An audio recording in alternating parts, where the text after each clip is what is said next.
What's going on, everybody? We're gonna do the intro real quick. My thing was jammed up, so we're gonna get to that, and then we're gonna jump right into it. All right, here we go. You couldn't be with anyone. I couldn't be with anyone. You're you and me. You're you and me. You could be around me. You couldn't be with anyone. I couldn't be with anyone. You're you and me. You're you and me. All right, guys, what's going on? It's James from My Take on Reality. Tonight was a little bit of a different feel for the Sister Wives show. I see some ones in the chat. I appreciate you guys jumping on that right away. Let me know that you can see me, you can hear me, and everything is cool. Um, yeah, it was a good. I thought it was a good show tonight. Um, in the before we get started, I just want to issue a bit of a trigger warning. Like some of the stuff that we're going to talk about tonight might be a little triggering for some of the people who are going through some things. So it might be, I understand if this isn't like the live that you necessarily want to join just because we're talking about such a heavy issue. I will say though, if you ever find yourself in a situation where you need some help or you need to talk to somebody because you're going through some things, please don't hesitate to reach out to one of the hotline numbers that I've included down below in the description so that you can get the help that you need. Okay. Uh, it's very important. Um, I can't stress that enough. We'll get into some of the deeper things that, like some of the deeper observations that I've had about tonight, as well as my feelings on a lot of this stuff.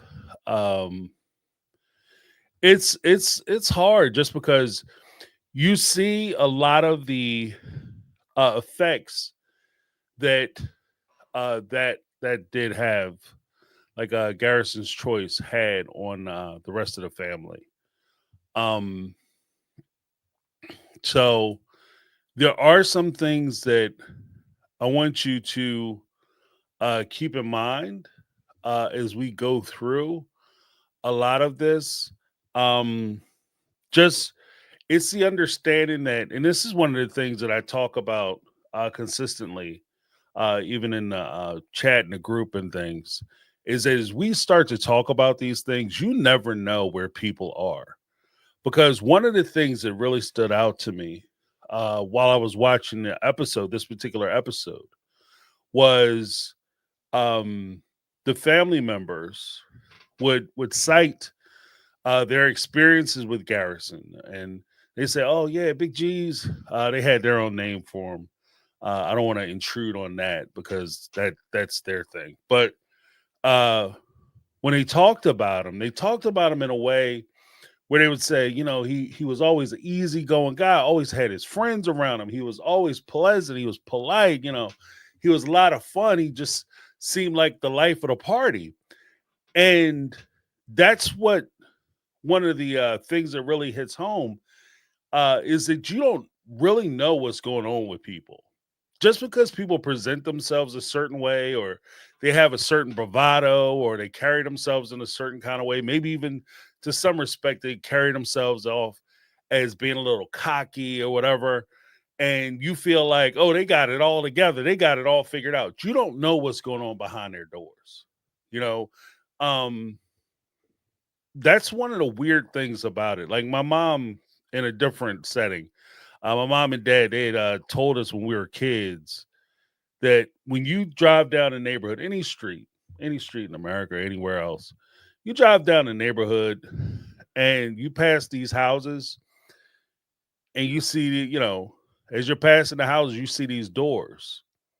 All those doors are closed. You don't have no idea what's going on behind them doors. In the nicest neighborhoods in the country or in the world, you drive by those places. Oh man, they so lucky. They got everything they could ever want. Oh man, I'm so jealous. Their life is probably all that. And here I am struggling trying to figure out how to pay a bill, or pay my mortgage, or get rent, or you know, my maybe my child isn't doing well, but you don't know what's going on with them. You don't know what they gave up in order to live that life or to have that lifestyle. You don't know what that life or lifestyle is costing them, emotionally, physically, in some cases sexually. You don't know what's happening. So, we have to be very mindful about how we treat people because just as you could be the one person that provides that word of encouragement or you know sometimes I don't like to think that I'm that powerful and like I can control people's destinies. I don't think I'm that powerful, but what I do think is that sometimes a positive experience that you could provide somebody might be the thing that they need to get through the next hour or the next day so that they maybe see an option or choices on the other side of that.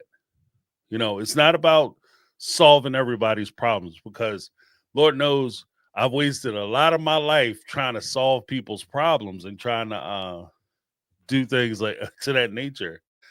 But one of the things that I realized, especially as I started to get older, as I started to spin around the sun more and more and more, is that it's not in my power to shape people's lives that way.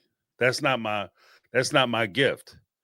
But what I can do is maybe give them that kind word that maybe they need. Maybe you might give them that kind word. They feel like the world is beating them down, and you could be that one person to give them that positive vibe, that positive feeling, that positive attitude, that positive commentary where they feel like, okay, maybe it's not the whole world. Maybe everybody isn't against me. And so that's one of the things that really touched me because, like I said, you don't know what's going on with them. And I understand everybody kind of has their own opinions with regard to, uh, what may have led to this. And I get that. I get that. But for me and my perspective, I think that his troubles go much deeper than the things that we saw on the show. And maybe even deeper than his relationship with his dad or his stepmom or his other mothers as well as his siblings. Like he may have had a lot of things going on. And to be honest with you, I've never talked to him and I'm not trying to diagnose him at all. This is not a diagnosis, but just with some of the things that he was talking about, it actually sounded to me like he could have been suffering from like bipolar disorder. Um it certainly sounds like he had depression. He was suffering with depression, but there could be some other things, other elements that were going on, like these things that may not never have been diagnosed. Because you being a macho man, sometimes you don't feel like you want to go get that help that you necessarily need. You don't feel like you can talk to people or one of the pressures that and here's the weird part about it. Like I get some of that pressure because there's such a calling for you to be strong and there for your loved ones, there for your people.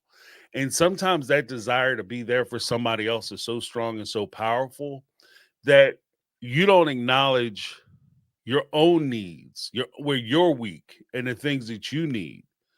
Because you're so determined to be there for somebody else and help somebody else through that you don't take care of yourself. And this isn't just, in this particular instance, sometimes you have that with parents, like moms who are heavily involved with their kids, or parents who are heavily involved with their kids. They're so involved with their kids that they don't look at their own life, the things that are going wrong for them, because they're so focused on trying to keep all the pain off of their children, that they don't look at what they're going through and the problems that they have. And because they certainly don't want to burden. That's one of the key phrases that I've heard a lot You don't want to burden somebody else with your problems. You don't mind taking, and this is the messed up part about it. You don't mind taking on other people's issues. You don't mind taking on other people's problems. You don't mind helping people when they suffer with things. But when it comes to you, everything that's going on with you is a burden. It's a problem. It's an issue. It's something that you don't want to put on anybody else. You don't want to share it with anybody else because you don't want them to have to, trouble themselves in helping you deal with the things that you're going through. So I understand that perspective as well. Like when Garrison was talking about I'm sorry, when Janelle was talking about she was reaching out and Garrison was calling, they were talking and things. There's a point of me that could very well have been, him trying to reach out, but he just couldn't bring himself to say, "Hey, mom, I need help." Hunter, Logan, when they were calling Gabe, obviously he was closer to him than everybody else physically, or not physically, or geographically, where he was the one that actually went over to the house, where he couldn't bring himself to say, "Hey, I'm in a bad spot. I need help." And I think that that's part of it too.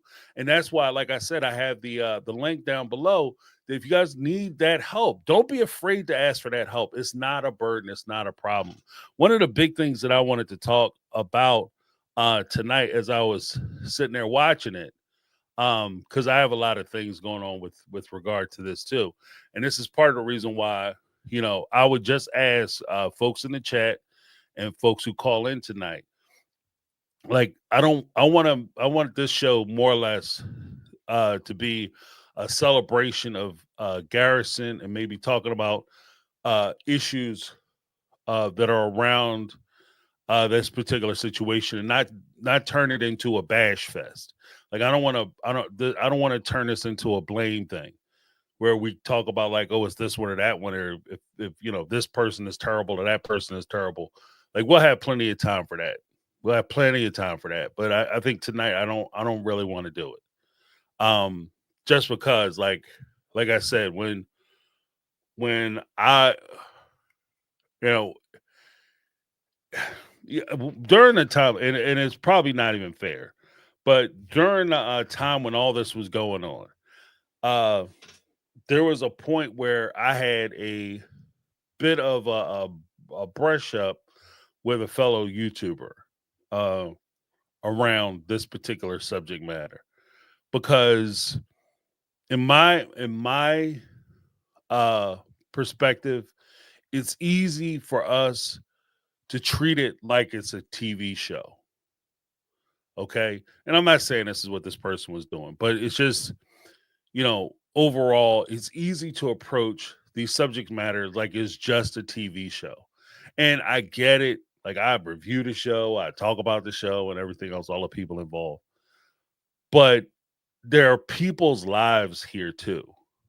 Like, um, folks go through things, and it could be rough, and like in some cases it's funny or it's messed up, and it gives us information about it.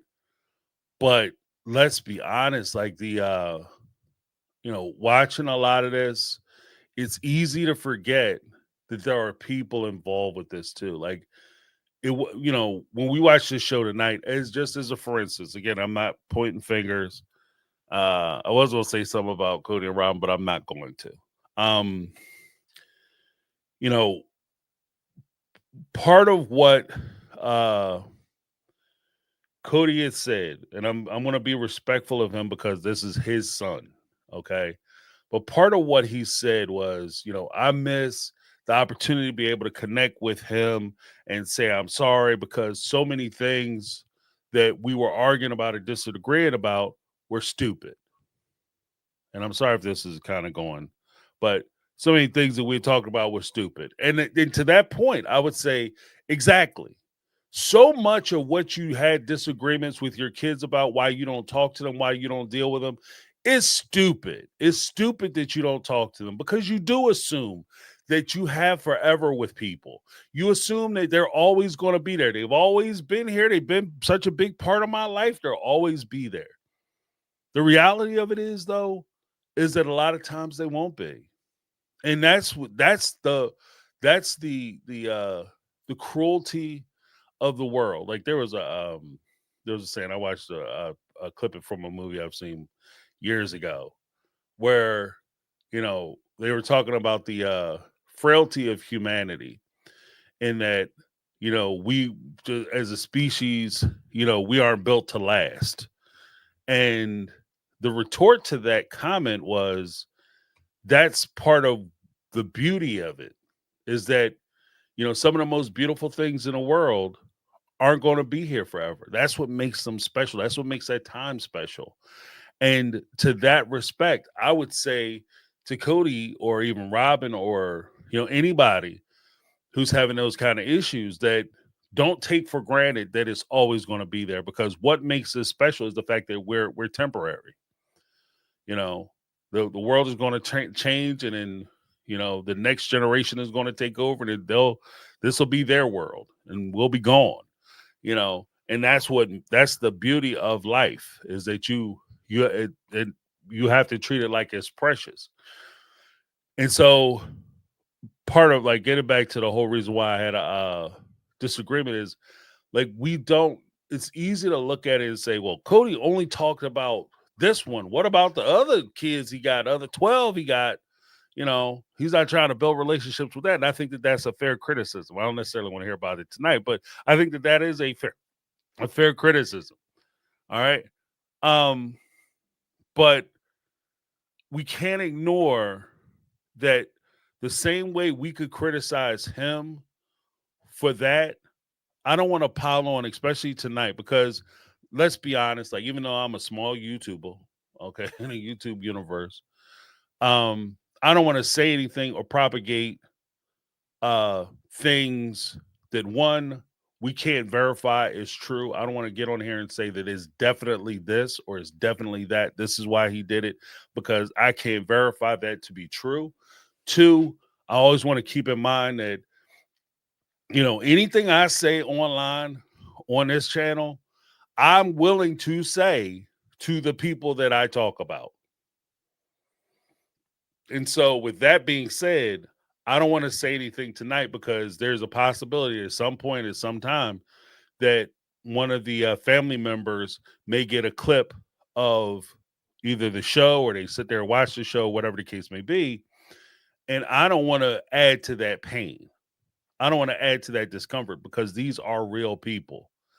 And so I don't want to sit around and try to be try in my attempt to be nasty to one member of the family, I hurt a whole slew of other people who are just innocent victims. I'm not issuing strays out here against other family members. So that was one of the things that I just wanted to express with regard to that, because these are people, and it might seem like we're defending one, but by defending one, the memory of one, you're hurting people who are still here. And so, don't get it twisted. Like, I'm not when I say that I know they'll see the show. I'm not saying, oh, they'll see the show, so I don't want to say nothing that's going to offend nobody. It is what it is. It is what it is. So I say what I say. And usually, like I said, I will back up what I said with my reasoning and the receipts for what I said. Maybe I'm wrong. Maybe I haven't misconstrued you, as one of the guys in Love It Lockup said. But I will present my case, and I won't back down from it. But I just don't want to do anything that's crazy. One of the things that I also noticed while we're talking about it is that, anybody who is considering this as, an escape, okay, there's something that I would ask you to consider. And in fairness, I'm going to give the benefit of the doubt in the situation. I'm not sure, I don't know, but I'm willing to give the benefit of the doubt. When you're going through this tough time and you make this decision, it's easy for you to think that once I'm out, I'm out. Nobody cares.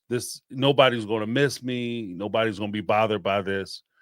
But one of the things that I will credit TLC for demonstrating tonight in their storytelling of this particular incident is the ripple effect that this has. Like this, you're not a person of an island. Like you're doing something, and it's not something that will just affect you. Um, this is something that affects everybody around you. This is something that, listen to Christine talking about it. Um, she gets the news, she goes upstairs, she lays out on the floor.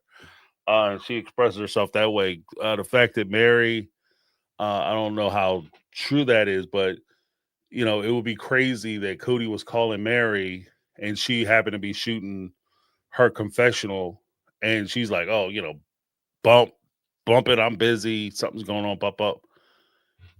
And you get so wrapped up in life that you just, Cody's calling me, you dismiss it. Cody, like, he keeps calling me. What he says an emergency, and you hear the bad news that way, and then her reaction, Janelle, her reaction, you know. And the thing is, like Cody, Robin, whatever. But the thing is that when it comes to that kind of news, I'm not going to sit here and judge people on how they acted or reacted, because people act and react completely different.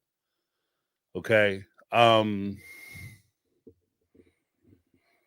I'll say this. I'll share this. When I my family was touched by this particular circumstance, right? And I was put into a situation where I had to tell my mom about it. And the person who had passed away was very close to my family. They were part of my family. They're part of the family, so I wouldn't say they're very close. But I was charged with telling my mom.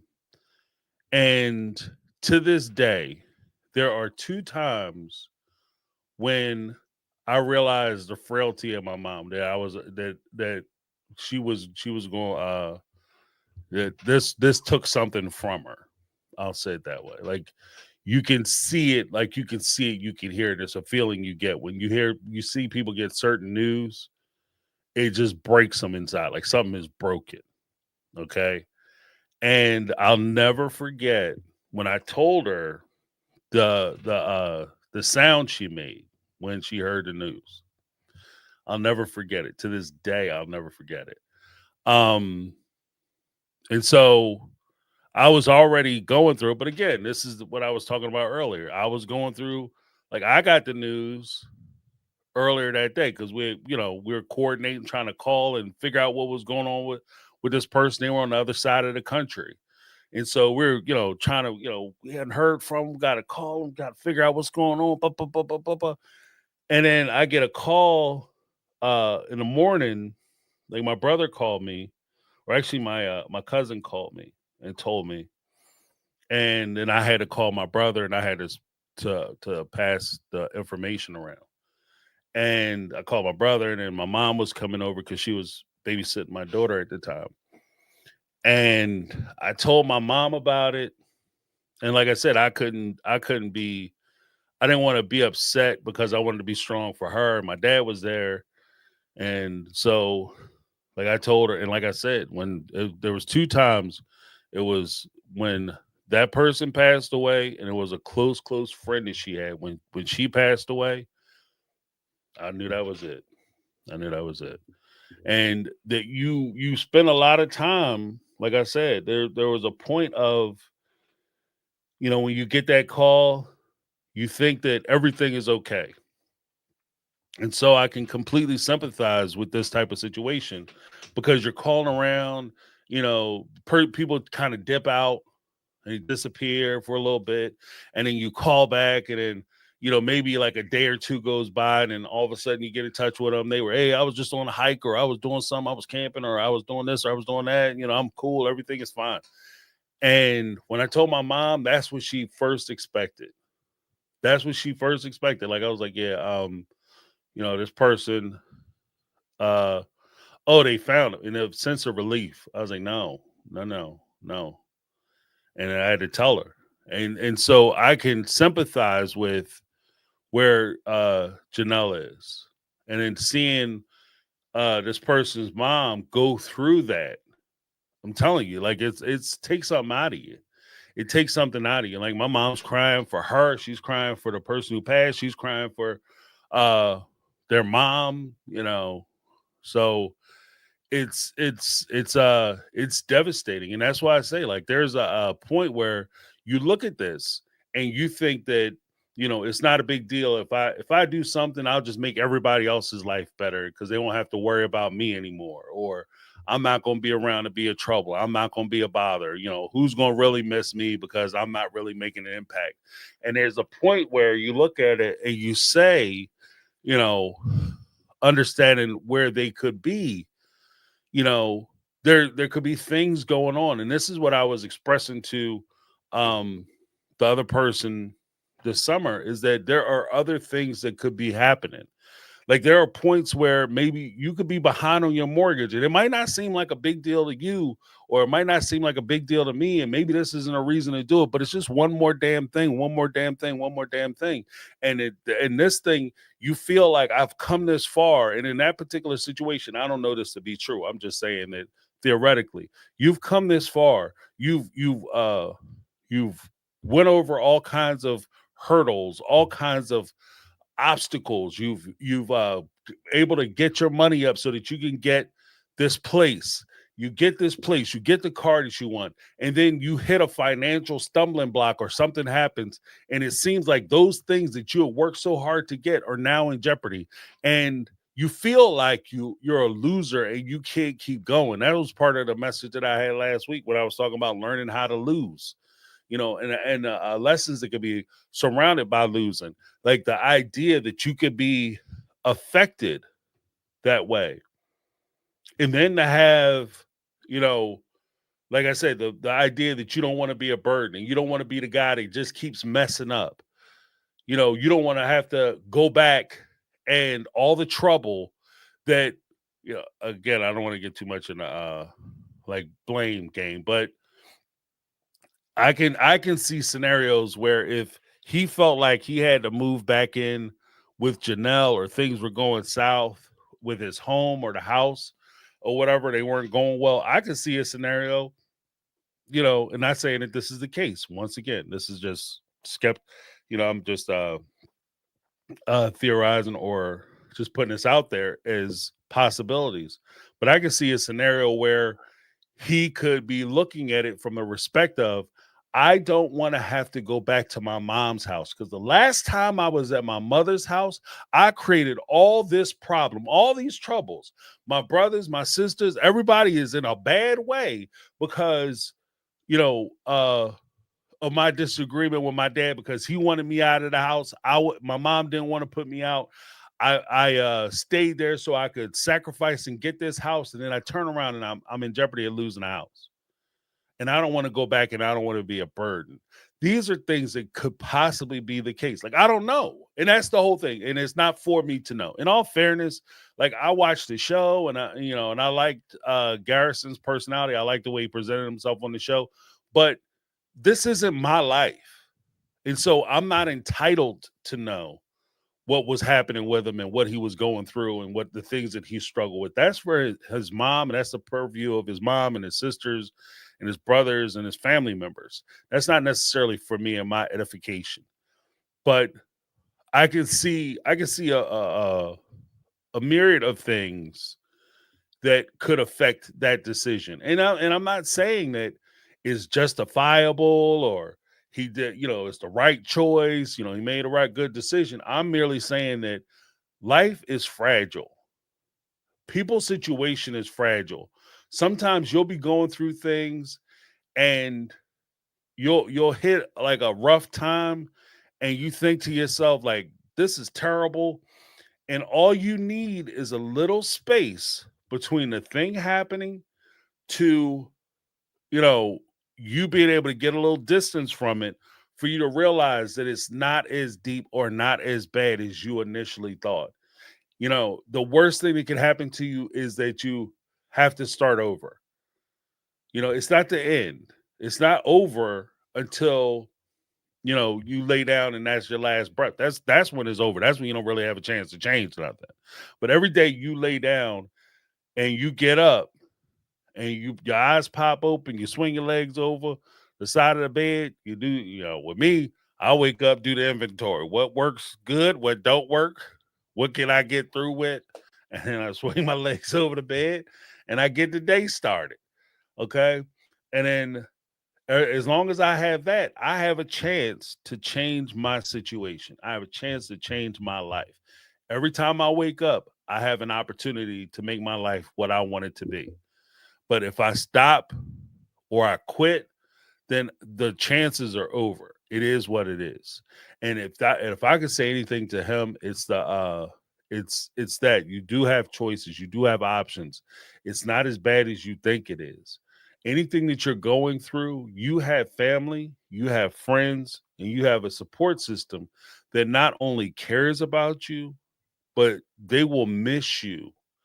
And you're thinking that the pain will stop once this happens. But what you don't realize is that it may stop for you, but it's only just beginning for everybody around you. Anybody who cared about you, this will be something that they carry, for the rest of their lives. The questions, the doubt, the regrets, wishing that, maybe if I'd have called them or maybe if I'd have, Janelle, she had said during the course of that episode, like I didn't really remember the times table. And this is one of the things that I talked about. Like I said, when there was a lot of speculation early on when he passed away, why didn't Janelle go over to the house? Why did she send her son? According to Janelle, she wasn't even in town. She was down in North Carolina, so she wasn't around to go over to his house. This is why I was saying, like, for me, I didn't want to jump to the conclusions of what was going on, what was happening. I wanted to make sure I understood what was happening because it's important. She's already I'm sure she feels guilty enough. And part of that is, what if I wouldn't have moved? Or what if I would have insisted that, he pack himself up, pack his house up, and he comes down to North Carolina with me? I'm sure that's the thing that she had going on. And Cody might have his own thing where he's saying that he wish he did this or he did that. That's not my business. That's his affair. But it's hard. Like, this is hard. This is going to be a hard thing for the family, and they're not going to get over it. And I think that Maddie had brought up something that I thought was kind of spot on in this episode, where she has said that it changes you. Like, when this kind of thing happens, like, losing people can change you. The way that you lose them and the circumstance in which you lose them can also change you. It like, you don't see the world the same. And that's what I mean by change. Like, you don't see the world the same way anymore. Like, the world is different for you now. And the perspective is different. It's not just the loss of a loved one. Things happen. People, accidents happen, health issues happen. That's terrible. That's terrible. And I don't want to diminish that at all, because that is terrible. But when it's something like this, there is a feeling that it's pointless. Like, this was a pointless passing. It's a pointless death. It didn't have any meaning. It didn't have any significance. It wasn't for purpose. It just seems like a waste, because he was such a young person, and he had so much ahead of him. And that's, as an older person, you look at it and you say, so many things. The youth of today, they have a lot of pressure on them, and I recognize that. Okay, the youth of today have a lot of pressure on them, and they're pushed to believe that their lives have to be perfect, and everything has to go the way it's supposed to go. And it's easy to look next to the person next to you and see all the things that they have going right and how awesome their life is, and you look at your life and your life is nowhere near as cool or as adventurous as their lives, and you start to feel a certain kind of way about it. But again, you don't realize What's when you drive by that house that they live in and they keep putting up on Instagram and it's like dope. They got a pool in the back. They have supermodels hanging out. You don't realize that even though they might be surrounded by people 24/7, they might be lonely. They might be suffering from depression. And part of the reason why they're so anxious to get the approval of so many other people by putting their information and pictures online, why that's so important to them, because that's the only time that they feel connection with other people. But you don't see that. And this is part of the pressure that young people have in dealing with the like social media and things of that nature. So, there's that point where you can look at it and say, I wish that he had an opportunity to see that some of the things that he was going through, as bad as it was, he had people in his corner, people who are going to miss him, and people who actually care about what happened. When I look at the chat, or I look at a lot of the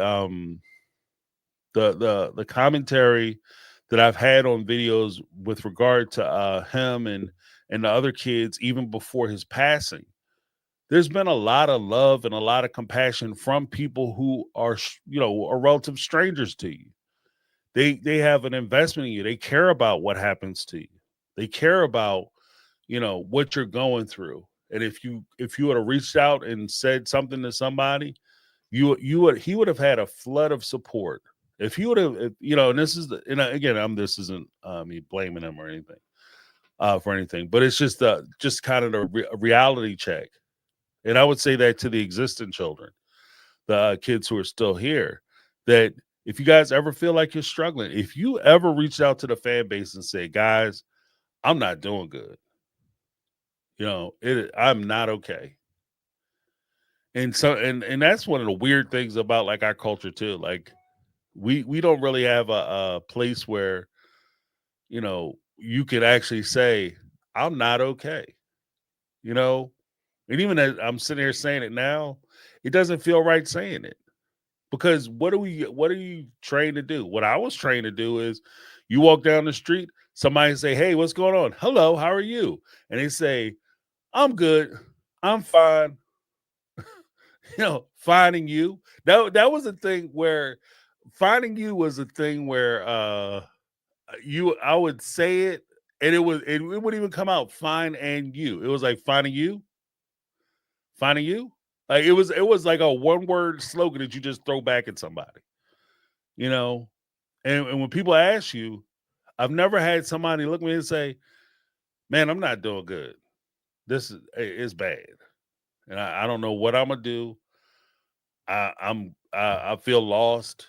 You know what I mean? Like hey, this is close friends. So one of the things that I did like, and I thought was very helpful, with regard to connection of like how the family is moving forward, is Janelle's position, her and her kids, as well as Christine, when she talks to Christine's kids and even Mary's child.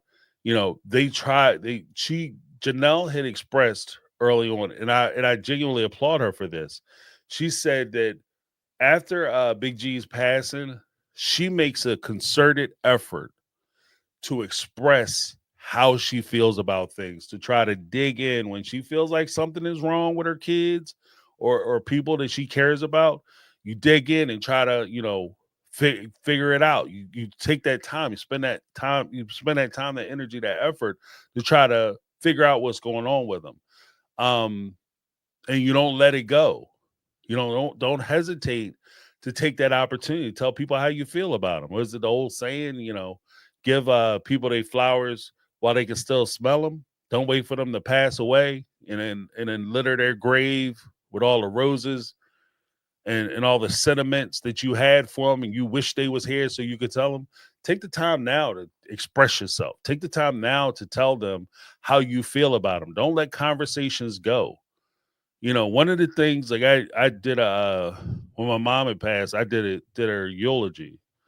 And I remember my aunt was like, you probably don't want to do that because I'm very I don't know if you would say I'm a mama's boy. Like I don't know the negative connotation of it. I was very close to my parents.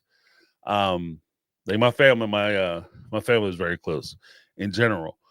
But Yeah, James, I don't know if you could do it, but I could do it. And part of the reason why I could do it, and I said it that day, is that although this loss breaks my heart in ways like I'm when you have that kind of loss, it breaks you in ways that you didn't think you could be broken. I'm gonna say that. I will say that for sure.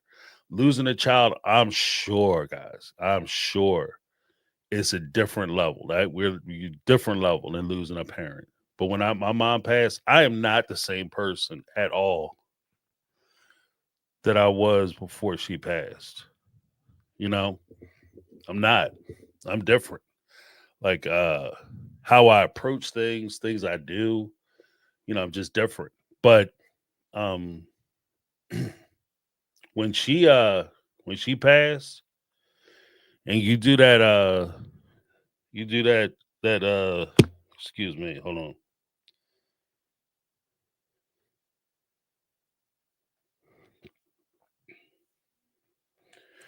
You do the eulogy, one of the things I said was, we're in a good place. And there's not a time like I don't have regrets where we were in a bad spot or we were arguing or whatever. You know, I know how she felt about me and she know how I felt about her. And that was important. So take that time. Uh before we go, I don't say before we go. I want to open up the floor shortly. But like I said, it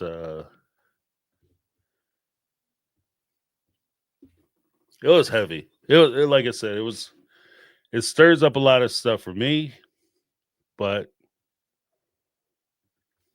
you know, that's one of the benefits of these types of shows. Hmm. Let me hold on one second.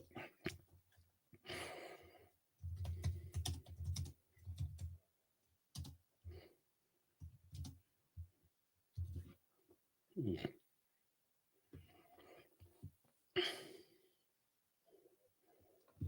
All right.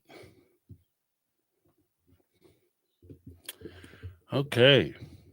But like I said, one of the tough things,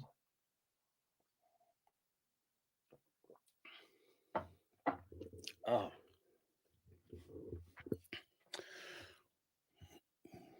one of the hold on a second.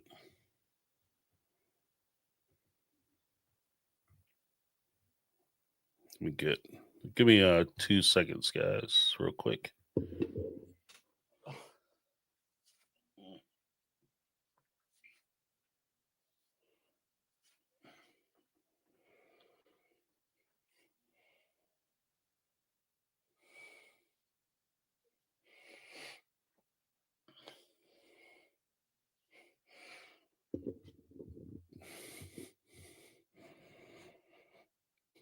Mm.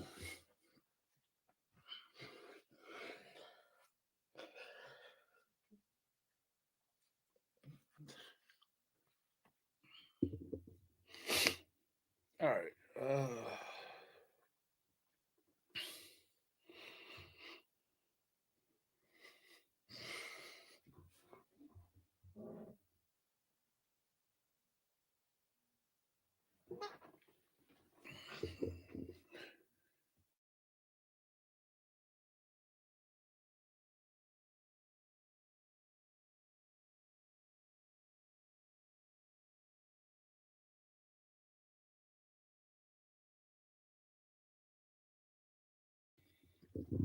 All right, I'm back.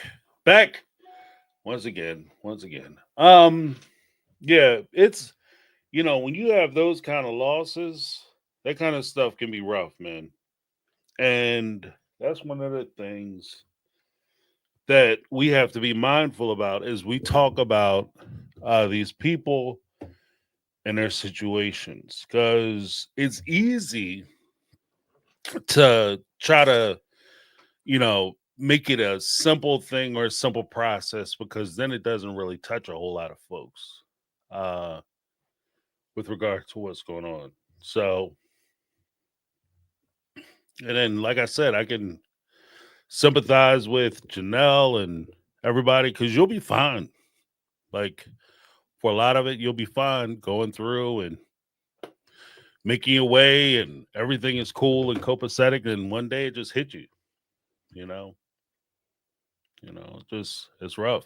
So when you have those kind of losses, it's always a tough place to be because as you're dealing with it, you know, even if you express yourself, and this is the weird place about it is that there's really nothing that people can tell you that makes you feel better about it.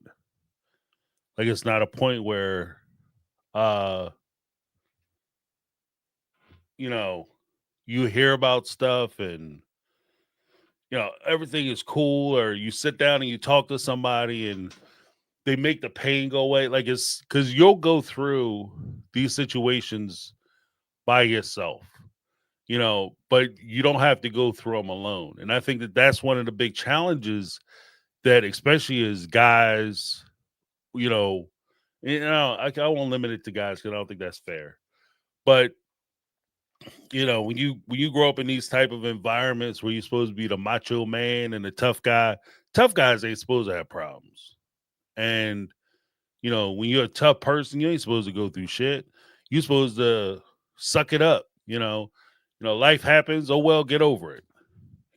Things are bad. You losing your house. You're supposed to brush that off and walk it off. It's fine. You got this and all that. And I think that because we do have that, we take a lot of that position, it can be difficult. It can be a difficult thing for you to recognize when you do need help, when you do have problems, that you have things that you need to talk about in order to make yourself feel better about these situations or whatever, you know, because it's hard. Like some days, when you experience loss, some days you're fine. That's the crazy thing about grief in general. Like some days you think about stuff and you laugh your ass off. Other days, unconsolable. Like you don't want to talk to anybody about it, you know, and all that. So it's it's a tough spot, and I again I sympathize with what Janelle was going through, because to lose a loved one, like I said, under circumstances, and always feeling like there's stuff you could have said, things you should have done. Maybe if you would have recognized it, or this time would have been different. Because, like she said, this isn't something where, and this is what I had a feeling about before, that this isn't something that Janelle was just presented with. And this is one of the dangers of like this being on a television show, is that when we hear about it, we see it as like the first time that this has happened. Oh, I don't understand why you just didn't pick up the phone and recognize there was a problem because they was calling you. Because that's kind of how American cinema works. Like there's a catalyst, there's an issue, and then the person could pick up the phone, they could call them or something. There's an easy fix, but you didn't do this one thing, so therefore your entire life is different. In real life, in real life, when people are going through these real things, it's different. You know, it's different because you are in a situation where, you know, you're dealing with this not as a one off thing, but this is something you're constantly dealing with. And we have to recognize that, from Janelle's perspective, it's, from Janelle's perspective, this is something that she's been dealing with. This isn't like a one-off thing. This is something that she's been dealing with, and there's the weird selfish part about it. And again, I don't know this. I don't know this. But there is a weird selfish part when you are struggling with somebody who is struggling and you feel like you can't help them. There is a point where, selfishly, they're deep down, there might be a part where you wish it was over. But then when it's over, because there's a finality involved, you have guilt from that. And I'm not saying this is the case with Janelle. I'm just merely saying, like, these are instances where this could come up. There could be points where you feel like you have to step away and you need a break because you are so tied into their issues, their problems, and things that are going on with them, and it is wearing on you. Um, and so you take that second, maybe you don't snatch the phone off the receiver the one time they call, and that'd be the one time that something happens, and you're carrying that. So I don't know any of this for sure, and I'm not saying that this is true. But I'm saying if there's a possibility that any of these things are true or anything like these things could remotely be true, then we have to give them the grace because I guarantee you, no matter what you say, it's not your fault. There's nothing you could have done because I firmly believe that. Like, there's not a whole lot you can do if people kind of take that turn. Um, but that's not going to stop them from feeling like I could have done this, or I could have made this change, or I could have, maybe if I would have picked up the phone, maybe if I wouldn't have moved, maybe if I was more readily available, maybe if I'd have stayed back and, packed him up and insisted that he come with me, maybe if I'd have recognized that he was in a bad situation or a bad spot, because at the time also, we have to keep in mind that, even though Big G's was in a bad spot, Janelle too was also in a bad spot. Financially, she was financially, ruined pretty much. You know, she had a huge investment. She was going through a divorce. I know we spent a lot of time listening to I don't want to bash him too much, but we listened to Cody talk about how him going through a divorce affected him and how he went through all these things. Janelle also went through a divorce. Janelle also lost her partner of 30 years. And she didn't have, like, she had Christina talk to, but Christina left Cody, the year before? So, and then she had already moved on to get married. So even though Christine and Janelle shared similar spaces to a degree, situations, their situations were completely different, you know?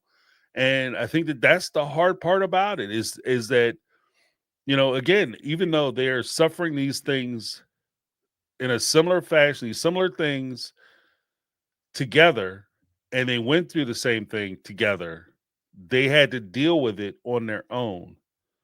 And Janelle was trying to deal with that, the upheaval of her family, the changing of her relationship status and everything else, moving to a different place, trying to create a new investment for financial opportunity, and then you're having to deal with somebody else's stuff.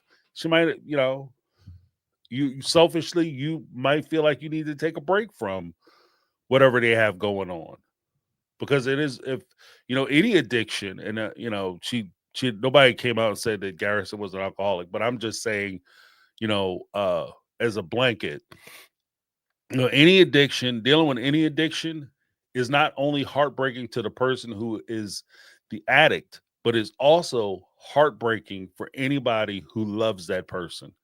And and this includes alcohol, substances, whatever. Because at the end of the day, and I say this all the time when I watch Love After Lockup, specifically, the challenge that you have when somebody has these types of afflictions is that no matter what you do, no matter what you say, at the end of the day, they love those things more than they love you.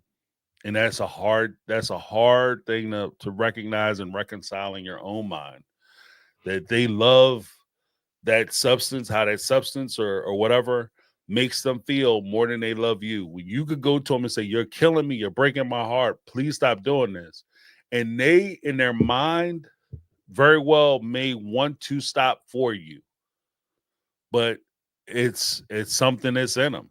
That itch got them, and they can't.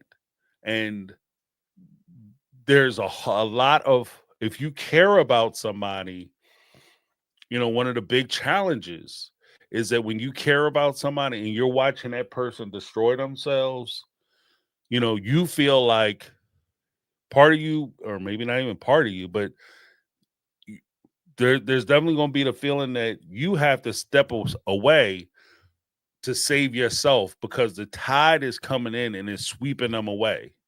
And if you don't protect yourself and if you don't take care of yourself, you're going to get swept away too. And so if he's struggling with that, then that could again be another thing where, Janelle might have wanted to start over specifically in that might have been one of the things that encouraged her to go to North Carolina was that she felt like she was so powerless in helping her son. So she wanted to go somewhere where she felt like she could do some good. And then that backfires on you. That creates like a whole nother thing. That's why I'm not a big fan of, and again, I'm not saying that this is what it is, but I'm just saying like these are some of the things that as people who watch the show and critique the show, maybe even love the characters on the show, these are some of the things that we have to take into account, or at least the possibility that these things may be true as we talk about them and what they could have did and whether this person would still be here and how they messed up and it was their fault that this happened. Like I'm sure, I am sure, I'm willing to bet that if you said to Janelle today, Janelle, I'm willing to swap you for him without hesitation, Janelle might look you in the face and say, take me and bring my boy back, you know? So I don't question her love. Like even if, maybe she did some things, her parenting decisions might be a little different than some of the decisions some of us would make, you know, that's something that she has to live with. That's she did the best she could. She had to work her way through her situation. I'm not mad at her for that, Uh even to the respect of like Cody, he got his own set of issues and things he has to work his way through. And whatever karma he's going to get, he will get. But for right now, I just want to make sure that I have that said. But I'm gonna open up the floor. Before I do that, after I think I got some super chats. I wanted to make sure I touch base with that and give everybody. Uh, all right. Listening forward to that super chat. We like to say thank you so much. I appreciate it. I apologize for bringing it down, killing the mood in the room, but you know, yeah. But thank you so much, Chrisley, for you know. But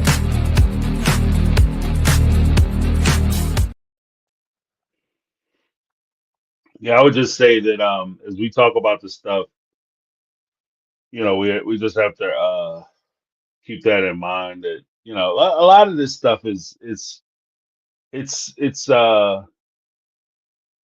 easier when you're on the outside to look at it and maybe see it in a different way. You might actually see it more for what it is the further you are from it, you know. But when you are up against it and you have these kind of losses, people pass away, whether naturally or especially violently, like people are taken away unwillingly, say it that way. But when those kind of things happen, it could be a little difficult to deal with, hard to get around. But yeah, thank you so much, Chrisley. We also had Kathy Ferran with a super sticker, $3 super sticker. Thank you so much, Kathy. I appreciate you. Kathy in the house all the time, hanging out with a play. Appreciate you. Get a little something, something, Kathy.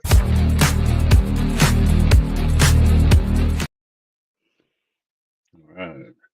And then, of course, we have Lizzie B. Incomparable Lizzie B. Mega Mod, $5 super chat. Thank you so much. Sending the biggest hugs. Thank you for having this platform, James. We are a great community, and congrats on 35,000. Thank you so much. I appreciate it. Lizzie B. always holding the player down. Keep me straight. Thank you so much. Let me give you a little something, something, Lizzie B.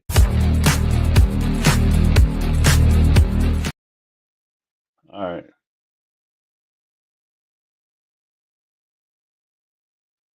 Yeah.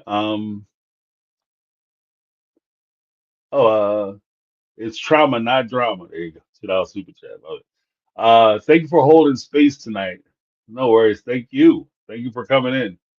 I wasn't sure how many people we would get if folks wanted to talk about it per se, just because it was like I mean maybe it depends on everybody's situation and what their tolerance level is. Not everybody's in the same space when it comes to a lot of this kind of discussion. Like to be honest with you, I thought I was in a better space before I came on. Like I didn't think it was going to get me as much as it did, but like watching me, I felt bad watching it, and I was like, oh, I'm fine. But you never know. But thank you so much for the super chat. Is trauma not drama? That's awesome. Great name. Give us something something.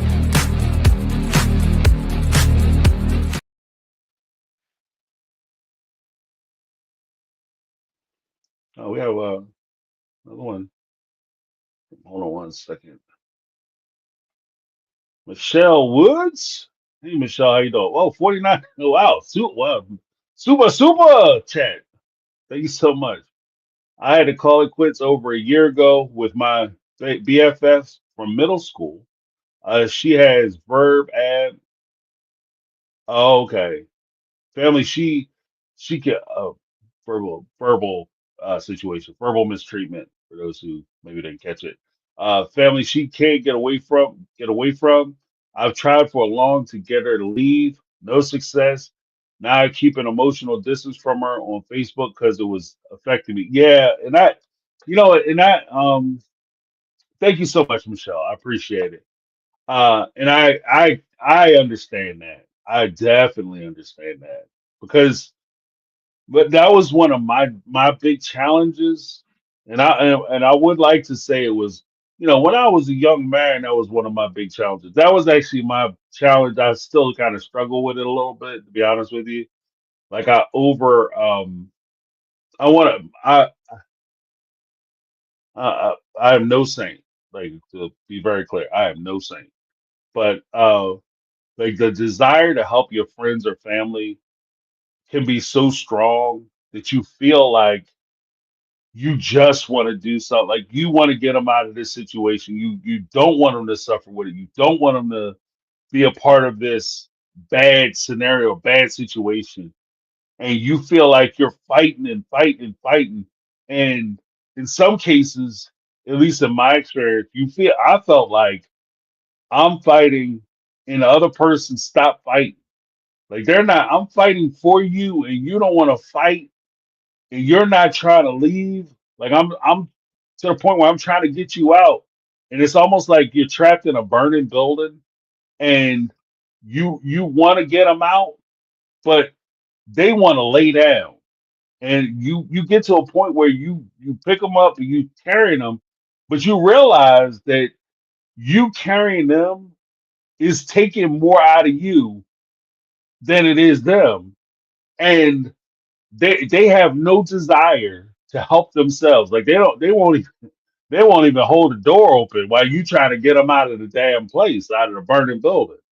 And it's in some cases, and this is what I was saying earlier about the weird complexities of when you have friends or loved ones can be friends, but when you have loved ones and people who are close to you that you genuinely want to help, but you feel like, much like what Michelle Woods is saying, you feel like you have to create that emotional distance for your own protection because it's not just costing them, it's costing you too, it's hurting you too, and it's dragging you down as well. You're missing things, you're not doing the things you need to do for yourself or for your kids or for your family members. You're not living up to your responsibilities because you're so invested in trying to help them in their situations that you're missing out on your own stuff. You're missing out on things that are supposed to be your responsibility, things that you're supposed to be taking care of.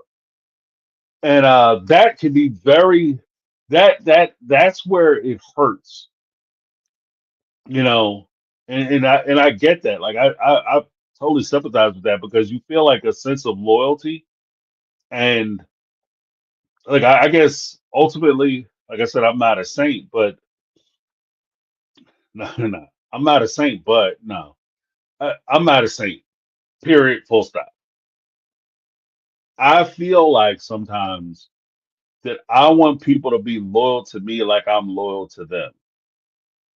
And in these types of situations, there's a point where you step back and you realize that you're not being loyal to them the same way they're loyal to you.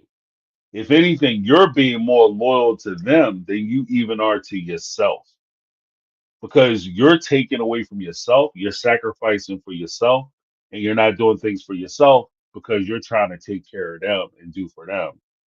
And it's hurting you. And so I understand when you have to take a step back and you try to be there. Like, and I get that too. Like, because my whole thing was sometimes you got to take a step back and you just say, look, you know, when you figure it out and you ready to come, I'm gonna be here for you. But for right now, I can't keep doing it with you. And this is one of the weird things, like I talked earlier about addiction and things of that nature. This is one of the weird places that sometimes people have to go when they have loved ones who are struggling with addiction. And I'm not saying that this is the same thing as addiction. I'm just saying that, like, when you have people who are in bad situations, whether it's situations where they're being mistreated, they don't see it as mistreatment in some cases. One of the most dangerous things you can do as a law enforcement officer is to go into what they call domestic cases, because you'll go in and there'll be a guy in there and he's, hands on with his paramour, right? You'll go in as a police officer, you'll see this going on. You will see him mid throw on this person.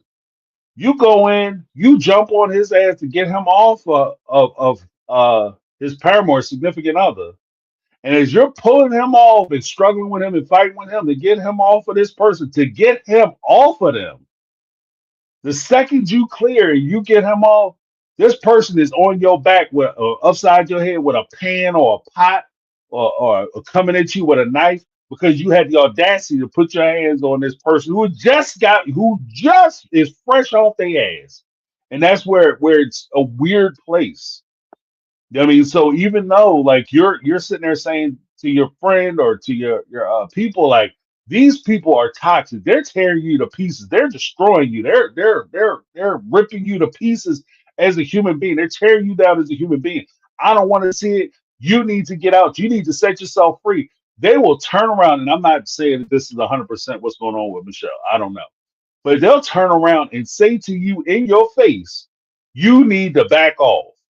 You don't understand everything. You don't know everything. You think you know so much, but you don't understand what's going on and why I need to stay and what they need my help. You don't see the good times. You don't know what they're going through. You don't know what they've been through. You don't understand what our relationship is like. You don't because if you, especially if you have a situation where your situation isn't similar to their situation, you don't even know what it's like to be in this type of situation with your perfect this or your perfect that. Your life is so good, and that's why you think that you can come here and criticize with me and look down on me, and you find yourself combating the very person that you're trying to save. And in that case, like Michelle said, in this particular situation, not saying it's her, but in that type of situation, you do have to step back for your own mental health. Because there's a saying I had when I was a kid, or I love this. I had this movie. There's a movie quote actually from a movie called 8 millimeter with John Nicholas Cage.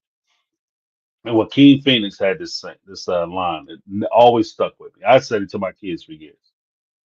When you dance with the devil, you don't change the devil changes you.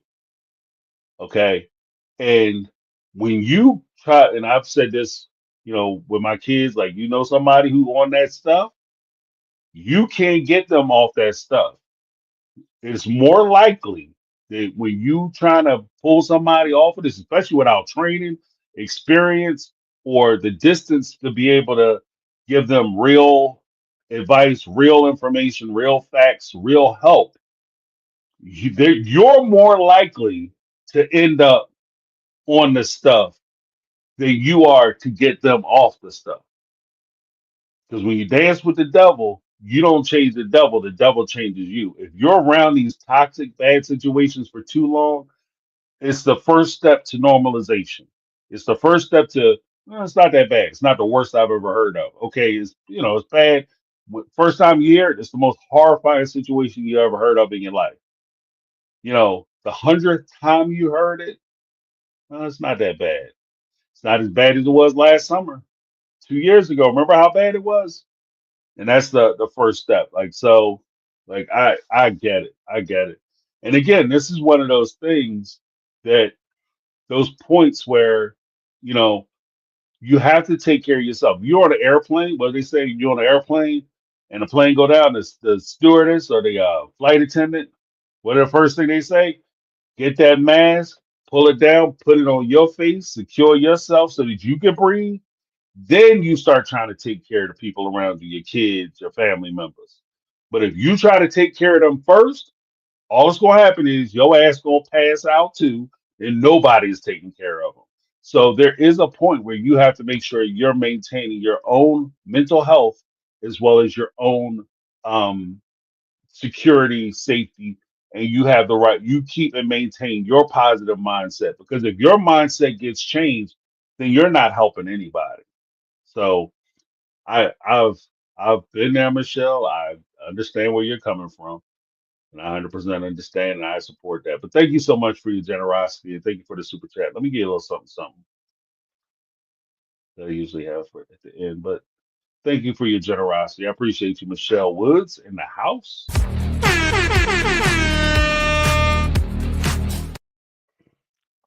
Yeah, but that's a hard piece. And that's the devil's dilemma right there. Because you feel like part of you is like, I need to stay in there and I feel like I should be doing more. And maybe if I stick in there, I might be able to get through to them. But then the other part of you is like, if you keep if you keep trying to save somebody who's drowning, they're gonna my dad said that. Story time. My dad said that when I was a kid. Like you see somebody drowning when I first learned how to swim. He's like you see somebody drowning, you go over there and get a pole or something, you try to pull them out. Because if you dive in there and you try to save them, what's gonna happen is they're gonna push you under the water and try to stand on your head to save themselves. Like, and that was always crazy to me. Like they're gonna stand on your head. What do you mean? But they will push you under and try to so that they can breathe. And when you get caught up in some people's issues or problems, you can find yourself in a situation where they will push you under where they wind up knocking you off in an attempt to so that not so they can save themselves, just so that they're panicking, they're scared, or they're going through things, and you wind up drowning in the sea of their problems. So yeah, it's you have to be mindful of that. But again, this is a weird place because God forbid if anything were to happen, this is one of those situations I was talking about with Janelle, where you would always question, and it's not your fault. It's not your, this is not your thing. But there is a potential where if something were to happen, you'll be in a situation where, like, well, maybe if I'd have stood there, maybe if I'd have kept coming around, maybe I was being selfish because I was trying to protect myself and look out for myself. Maybe, maybe, maybe. And this is one of the weird things about, like, life. This is the jacked up part about life. But yeah, I understand where you're coming from, Michelle. Because like I said, this is something I struggle with too. I'm not even gonna bullshit. Like that's something I struggle with too. Because even to this day, I like to think that I'm better now. But the truth of the matter is, the right person, right circumstances, I'm right back in the damn mix. I've had situations where people have had problems, and I've literally sat up at night trying to figure out their problems and how. Oh my goodness, oh, and what tripped me out and made me have to take a step back was that I would recognize that I'm sitting up all night thinking about your problems and your stuff and how what I could tell you or maybe advice I could give you or connections I could make so that I could help you with your issues and stuff. And then I find out that you haven't thought twice about it since you told me. It's like you gave me your problem and said, here, fix it. And you go off about your life. And I'm still here worried about your stuff. I'm missing stuff, my stuff. Like I'm letting my stuff go. I could be doing this or putting out videos, or I could be, doing work or hanging out with my kids, but I'm not doing that because I'm trying to figure out stuff for you. Or even worse, I've literally had situations where I'll be trying to figure out something for somebody because I'm wrapped up in their issues and their problems. And the second they get through that tough time or that issue, my ass is forgot. I'm forgot. But what? Why you all, and then you get the, why you all up in my business? Why you worried about, oh, what's going on with that thing? Did you ever get that taken care of? Has it been resolved? And like they don't ever tell you, yeah, thank you for your help. Thank you for sacrificing so much for me to be able to do it. You usually hear about it on the other side where they sit there and say, why you all worried about what's going on with me? Don't you got your own stuff? You need to be worried about you. They're like, what? I just, what? So yeah, and that's where, like I said, I kind of like what you had said, Michelle. I in some cases I had to take a step back, step way back, and start trying to get my own stuff together instead of worrying about everybody else. Gotta take care of your own backyard before you worry about what's going on with your neighbors. In some cases, but thank you so much. Keep your eyes on your own test paper. But but yeah, relationships can be complex. That's why I like a lot of the talking about it so much because relationships are always interesting to me. Behaviors are always interesting to me. But one of the weird things about it is, um, you know, it's almost like when you're lending people money. When they need the money. Oh my goodness, oh God, and you give them the money. Oh, you saved my life. Thank you so much. Oh God, oh, wow. I don't know what I was going to do. And then they say, hey man, think I get that money back? What y'all asking all up in my face? Ask me for that little bit of money. Oh, now it's a little bit of money. 10 minutes ago, you know what I mean. Last week, you thought you was gonna lose everything. It was the end of the world. Now it's a little bit. You know what I mean? Coming at me with that little bit of stuff. So yeah, I mean, I've been on all sides of that. But thank you so much, Michelle. Appreciate you. Then we have we'll get to the calls. We got calls coming in, but just scrapping perfect justice. Judge Boyd, 1999. Judge Boyd. Okay. Oh yeah, yeah, yeah. I've seen Judge Boyd. Yeah. Too heavy for me. For my age, R.I.P. Zachary and Garrison. Yeah, yeah, yeah. Just scrapping. Yeah. I'm with you. I'm with you, just scrapping. I'm with you. I know what you mean. It's a heavy subject. Exact. But yeah, people who know. Like when you've been touched by certain things, it'll like there's some things that, you know, leave a scar, and there's other things that happen in your life. It marks your soul. You know what I mean? Like it changes you. It changes you for sure. And so and then like I said, there's times when you're fine and everything is good, and there's other times it just breaks your heart, and you're right back. And that's the weird thing with grief is that you could go, one day you're fine, and like something will happen, and then you go through your what you think is your grieving period, and you feel like you're fine and okay, and then something will happen. You'll see something, say something, you'll hear something like maybe a song or something or a radio, or you just have a random thought, and as crazy as it is, you're right back almost day one, hour one, minute one when you first found out or you're first confronted with it. It's the craziest shit ever. It's crazy. It's crazy how that works. You know what I mean? But I will say just that with regard to that, um, as long as you carry people with you, they're never forgotten and they're never gone. As long as you carry them with you, and you always carry there's certain people in your life, you're just always going to have them with you, no matter what. You always remember 'em. Like I said, there's times when there's a few people in my life that you lose them, and not a day will go by that you don't think about them, or oh yeah, I remember, I remember, but yeah, yeah. I'm with you. I just grab it. Thank you so much. Just grab it. Thank you for being here. Get a little something, something. Oops.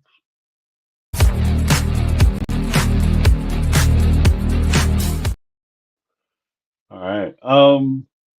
But thank you everybody. Appreciate your support and stuff. Uh, we're gonna bring up Betty. What's going on, Betty? How you doing? Oh, hey, sweetie, this was a hard one. Normally I Yeah. love to joke and laugh, but this one's not a laughing one. Um, I haven't talked about this, not even in chat. My little, sorry. No, it's okay. Oh, good Lord, not on you. I apologize. No, there's We no need to don't this. apologize. My little cousin. It's not in chat. I wasn't going to talk about it, but maybe it'll help someone. He was only 19. This Mm, past October, he hung himself. mm. And my his daddy, who is my first cousin, had to cut him down. Oh Lord. And um, small town, Zanesville, Ohio. Sorry, I wasn't No, going to no. talk about. I wasn't going to mention it because it's so raw and so fresh. But he was like just out of high school, so I want people to know that depression doesn't always have to do with drugs or alcohol, Mm, and it can affect young people. And I've often asked myself, what's my purpose on this earth? Maybe it's God get. I want to help. And in your, sorry, in your chat, I love your chat. I love your forum, and I meant what I said. I'll be there 24 hours if somebody needs something. Pick up, message me. I'll answer that phone. I promise you. If you need prayers, I'll pray with you. If you just want to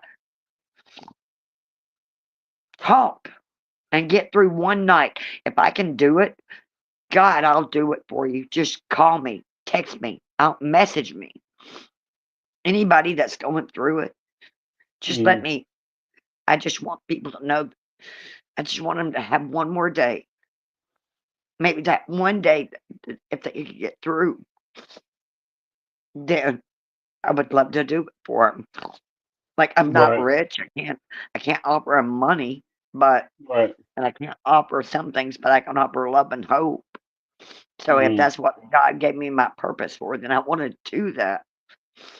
Sorry, I didn't mean to do this, No, but and I no. wasn't going to talk about it because it's so wrong. Mm. No, I Like, appreciate it. I appreciate it. Because I love you, sweetheart, and I did not mean to do that. And like the courage that it took for Janelle to come on there, if she can mm, help one soul, one person see another sunrise, it's worth it. right. Like I'm not here to bash. I don't care for Cody and Robin, but I'm not going to bash them Mm, at all because I mean, like you never know what somebody's responses are. But I still want people to know that like that part of it is not always about the drugs and alcohol right. because this young man was only 19 years old, Mm, and it's in Zanesville, Ohio, which is only like if you looked it up, and it was like the whole high school team came, like the whole high. He was so loved, and he didn't even know it. It's like he couldn't get past it, no matter what. right. So Right. like and I wanted his dad, which I mean, like his dad's my first cousin. I love him dearly. To know that there are going to be days that, and it's okay to feel that way, to be angry, to be like, why in the hell couldn't you see how much I love you? I I Right. did all this for you. Why can't you?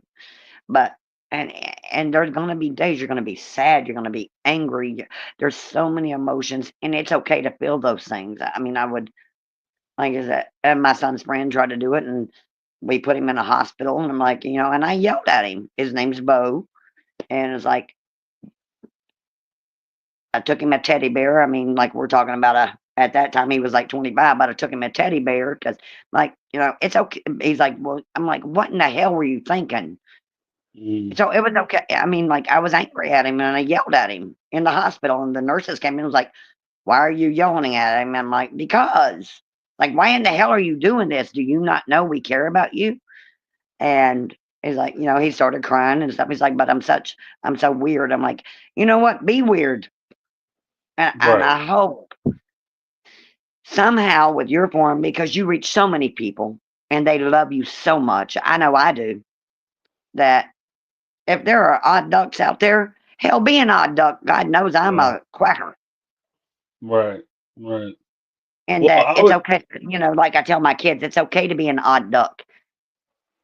There's nothing wrong with that. If you want to be in, find your community. And if I could help somebody do that, I will. I mean, like, if you like Dungeons and Dragons, get on the phone with me. I'll research, I'll help you find a community where you feel accepted, Right. because so much Right. of it is they don't feel accepted. Hmm. I'm sorry, I did not mean to go off on a tangent, baby doll. No, no, that's not a Oh, failure I'm at all. sorry. I think I that. am so sorry. I didn't even talk about it in chat, but I mean, like, I'm just saying it can happen in small towns. Zanesville is probably not even 20,000 people. Mm, And if you look it up, you could find it. I'm not going to say his name right. because Well, that just I, privacy I, for his father. right. No, I would. I understand that, and I would just say that I think that that's Sorry, I didn't also a mean to. good point. That sometimes, like, it's easy to try to break things down, and I think that that's a very fair point. It's easy to break things down. Oh, he was just on substances, or oh, he was had trouble with alcohol, or he had a rough childhood, or whatever the case. There are so many things, and this is part of the when I had a little dust up with a fellow YouTuber. This is one of the things that I was thinking about at the time. There's so many things that people go through that they don't talk about. That you might have somebody who has issues with substances or alcohol or whatever the case may be, but it's not, they're not considering this because of that. If anything, those things were an escape for them so that they can avoid the issues that they had, which were underlying issues or underlying problems, things that they didn't want to deal with. So they very well may have turned to substances or alcohol, but it wasn't because it's in the mix. That's not causation, it's correlation. So they just, it's something that might be in the mix, but that's not necessarily the cause. Everybody who, there are people who walk around, don't touch a drop of this, don't touch a smidgen of that, but they are in vulnerable situations because they feel like, and this is one of the challenges, is they feel like life is too much, and that's where the struggle is. They just feel like it's too much. They can't get their arms around it, and maybe in some respects they feel like they can't make good decisions. They're not making good choices. The choices that they have aren't good options. And and in kind of what you were saying earlier, one of the things that, if we can reach them, is to, if I, like I said, I don't think I'm powerful enough to change people's lives. I know I ain't got the Oh, yes, money to you are, do it. baby. Yes, you are. Uh, Yes, you are. yeah. I mean, I like to think I can, but I'm just saying, like, if I can get you to some, when I was young, and I had if I had a situation where I had financial problems, I would go out and I would buy a lottery ticket, right? For the big one, like the Powerball or the Mega Oh, Millions, yeah. and I would The buy most that I won is ticket. $3. Yeah, yeah, I never won anything. I won jack shit. But I would take that ticket and I would put it in my pocket. I put it in my wallet. And when I would get sad or I get depressed, like, you know what? I could have $1 million sitting in my wallet right now. I could be a millionaire sitting right here right now thinking about these bills I gotta pay. And that one thing helped me to get through to the next day. Like, obviously I didn't win, but it was just something that I used, like a little trick I used to just take my mind off of it. Other people have other ways of doing it. Some of them are positive, some of them are negative. But we can't pretend like they're the thing that they, because it might not be a big deal to us, we can't pretend like it's not a big deal. because it affects them the way it affects them. And I can't diminish like, oh, your girlfriend broke up with you, bro. There's plenty of fish in the sea. There's plenty of women out there. Why are you so sad about this woman? She ain't nothing. She means something to him. And this is where like as busy as we are, and even like understand what Michelle was saying earlier, this is where as people we have to sometimes, because we live in a microwave world where everything has to be Oh right yeah. away, immediate and fast. Sometimes, you know, there like you talked about like the southern mindset before we had a conversation about it. In the southern mindset where things might, things are slowed down, sometimes you just got to slow down. And you have to take a moment to listen to people. Let them Yeah. talk. Let them vent. Let them get it off their chest. Let them know that you don't have to have a house at 21, 25, or 30 years old. You don't have to be married by the time you're 30 and a manager or supervisor or the CEO or whatever the case may be at your job by the time you're 35. You don't have to be a millionaire by the time you're 40. These are things that don't have to happen. Sometimes you just have to slow down. Oh yeah. But we're in such a rush to try to fix all our issues and all our problems. And if things aren't perfect, we beat ourselves up for things that are out of our control. And it's Yeah. not. I will say Uh, this with your community that you've created, I would consider, even though you're not Southern, you know, mm, your community has brought together people where we even reach out across the ocean, and the Southern mindset being like, you are okay being who you are. right. And people don't hear that enough, I think, sometimes that no, you haven't reached your goal, but tomorrow's another day. You can always Mm, rebuild. God knows. We've been through job loss, hurricanes, relocations, and we've mm, had to restart from scratch. I'm not going to say how old I am. We know we're in the golden years, right. but even being in the golden years, I mean, it wasn't 10 years ago. I had to move from Mississippi to Wheeling, West Virginia to completely rebuild our life Right. because my husband's job literally went away. Like Mm, they got rid of his job, and like he was like, "Oh, I'll work here. I'll work." I'm like, "No," and just hang on. And I worked double shifts at Olive Garden just to make ends meet, and it was worth it because now I'm here, and we have a wonderful. Like I love it here, and we've mm, been able to rebuild our 401k. But people don't always hear that. It's okay. Tomorrow's another mm, day, and no, maybe you're not where you want to be, and that's okay too. Or maybe right. you don't want to be anymore. If you, that's what I tell my best friend. I'm like, you know what? You have your home, you have your car, you have your children, you have a decent job. And if that makes you happy and that's what you're striving for, that's okay too. It's okay to be there. Now, I'm not saying Right. it's okay to be like a junkie or something, be like, Right. that's not what I mean. But I'm saying, like Always do better. your Right. expectation, like you don't need to live up to other people's expectations. Right. Right. If you have a really happy life and you are happy and you're thriving in it, that's okay. And we Right. don't know our neighbors enough. I mean, God. I have a big mouth and I tend to talk a whole lot.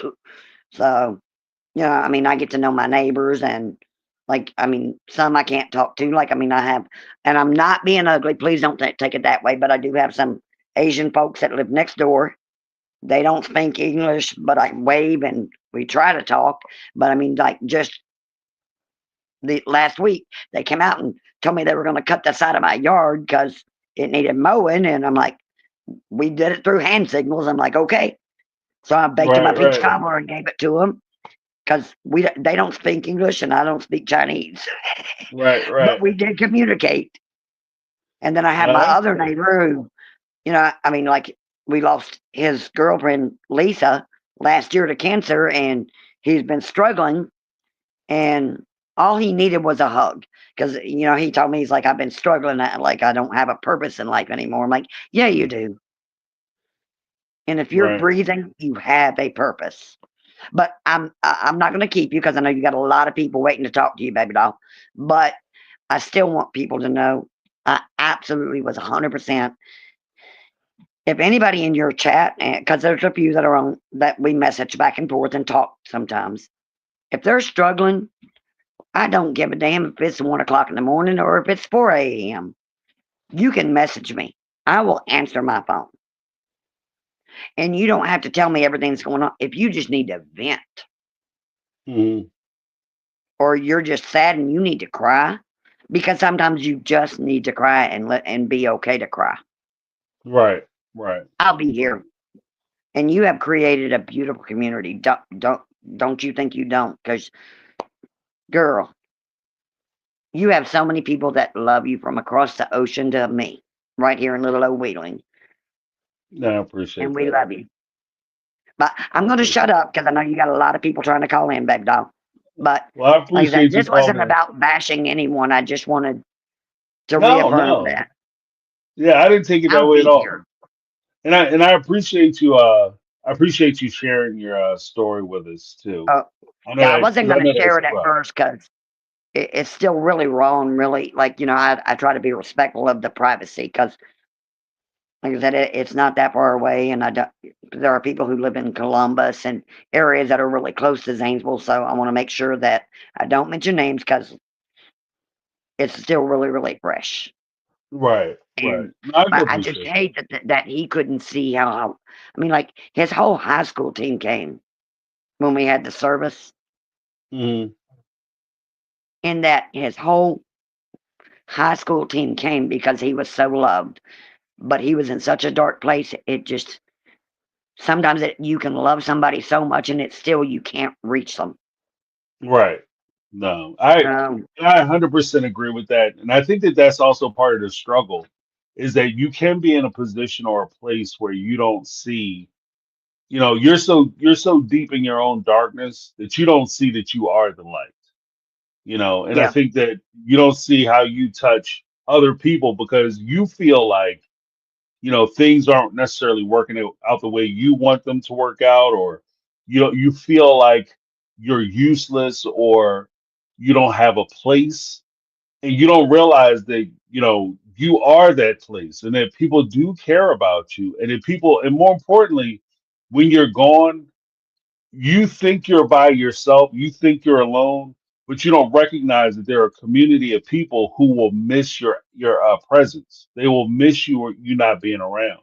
And I think yeah, that that's one of the hard things to try to convey to people when they're in that dark place, because they feel like just putting yourself in that mindset. There's a point where when you're doing self harm, one of the most unnatural things to do is for you to hurt yourself. And so for you to get to that point, and I'm saying this to say that, saying that to say this, to get to that point, you're in a very, very dark place. This is not a one conversation deal where no, you could feel like you could just pick up the phone and then crack two jokes and then you bringing them back. Like this is a place that they're in, and in them getting out of that place, you know, is the best prevent. Sometimes the best medicine is prevention. Is trying to let them know that, like you said, and offering yourself out by saying, like, if you ever need to talk, don't let yourself get that far down. Don't let yourself get to that point where you feel like everything is hopeless. But the challenge is that when people start to spiral down, they don't necessarily want to admit that they're heading down, or they don't feel like they don't see the bottom. As they start yeah. they lose, you get lost, and then one thing piles up. One of the things that I talk to my daughter about, like when sometimes I'll take her into work or whatever, I'll drive her to her little job, and not little job, drive her to her job, I and know what you meant, sweetie. yeah, and then I'll say, like, have a good day. She always kind of look at me like, what, like, dang, you're a jerk, trying to be funny, trying to crack jokes. But my whole thing is that if you can look for positives, you'll find positives and you'll have a positive day. But if Oh you yeah, are look sad and you're looking for negatives, and this is part of the when I talk about the spiral. that happens when you're looking for those negatives. All you see is negatives. All you see is darkness. All you see is hopelessness. And then that's how you get bogged down. Because at that point, no matter what somebody says, you can always see the darker side of the thing that they're telling you. Oh man, you know, a lot of people liked you when you were in high school. A lot of people loved you when you just got out of high school.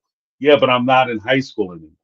And I should, you know, I see my friends. It seems like they have everything figured out. They have their lives planned out, and then you feel like because you don't, or maybe you're still finding yourself, that somehow, some way, you fail. And then the worst part about it is you feel like you're letting down the people around you, not realizing that you're not let you know if you know when I talk to my daughter or my son, there's nothing that you're going to do that's going to let me down. You know what I mean? You're not letting me down. I might be disappointed by a decision that you made, but you're not letting me down. You know what I Yeah. mean? I'll never be embarrassed of you. I'll never be ashamed of you. You're not letting me down. And so I don't, I expect you to, you know, make mistakes. The only person expecting you to be perfect is you. You know, I don't expect you to, you know, make all the right decisions and all the right choices. Cause I hate to tell you, like, you cut from this jib and this bad boy made plenty of mistakes. So, God knows I have. yeah, you Uh, know, so I don't expect you to but be I perfect. think it's just so important that people know that it's okay. It's okay to not be okay too. Like, Hmm. when you're not okay, express it. Right. Reach out and you can say, you know what, I'm not okay. Hmm. I'm not, and I don't like. I don't want to minimize it and say, you know what? Well, let me. It's going to be all right. It's going to be fine. No, maybe it's not going to be fine. Maybe it's not going to be okay. So I want you to express to me what you're feeling, and sometimes just being that sounding board. They don't need you to interrupt. They don't need you to give your opinion, so to speak. I don't mean you. I'm just saying like No, no, I your got you. like Right. And I'm trying to learn that even at my old age that like my door's unlocked right now. If somebody knocked on my door, I'll answer it.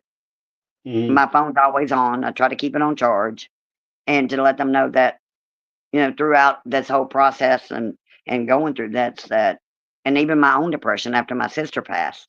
When I mean, like I really struggled because it was really hard. I held her hand when she passed away, and to Hmm. get that image out of my head of her taking that last breath compared to what she Right. was so hard.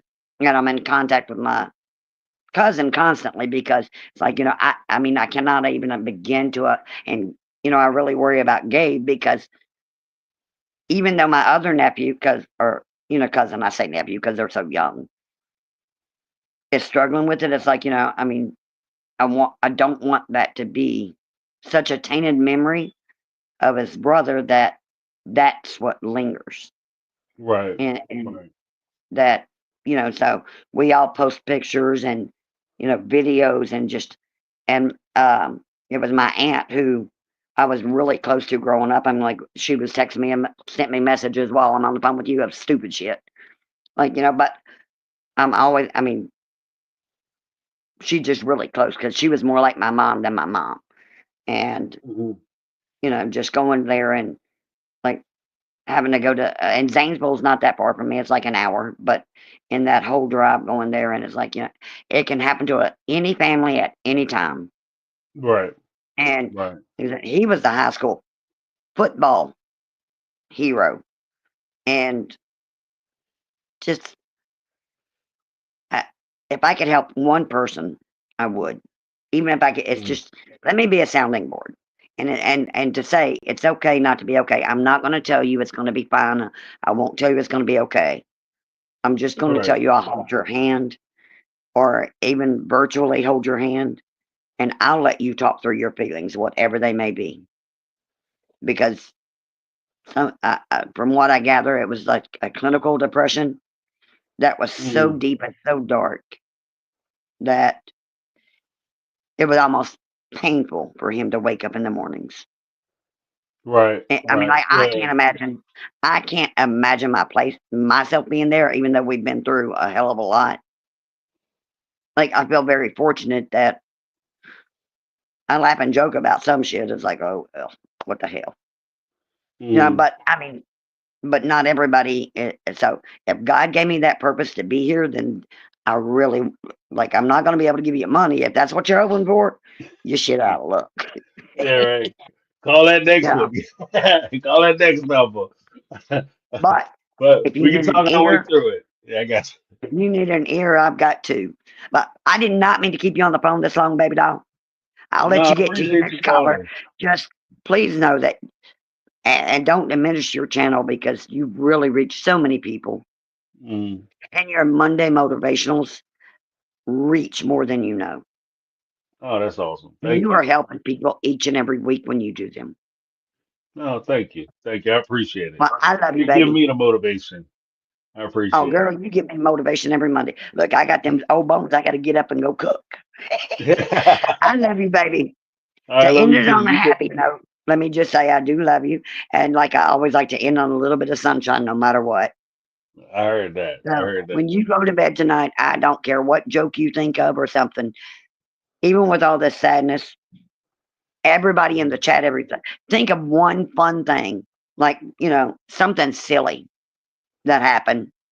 You know, like for me today, it was going to eat and then crackhead Joe knocking on the window. I'm like, oh, look, there's Willie the Wino. It's like, yeah, just something silly. But when you go to bed with a light heart. right, right. Let's say And you when be you ready wake for up in the the next one. morning, when you wake up in the morning, you wake up feeling so much better.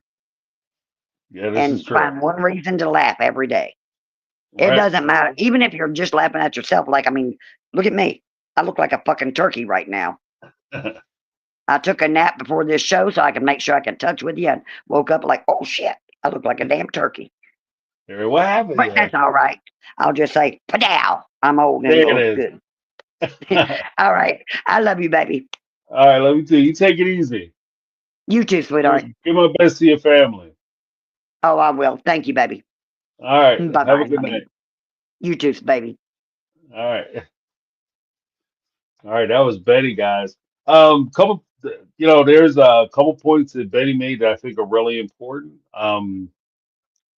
Is sometimes when we talk about it, uh, we have such a strong individualism that we're masters of our own universe and all that good stuff.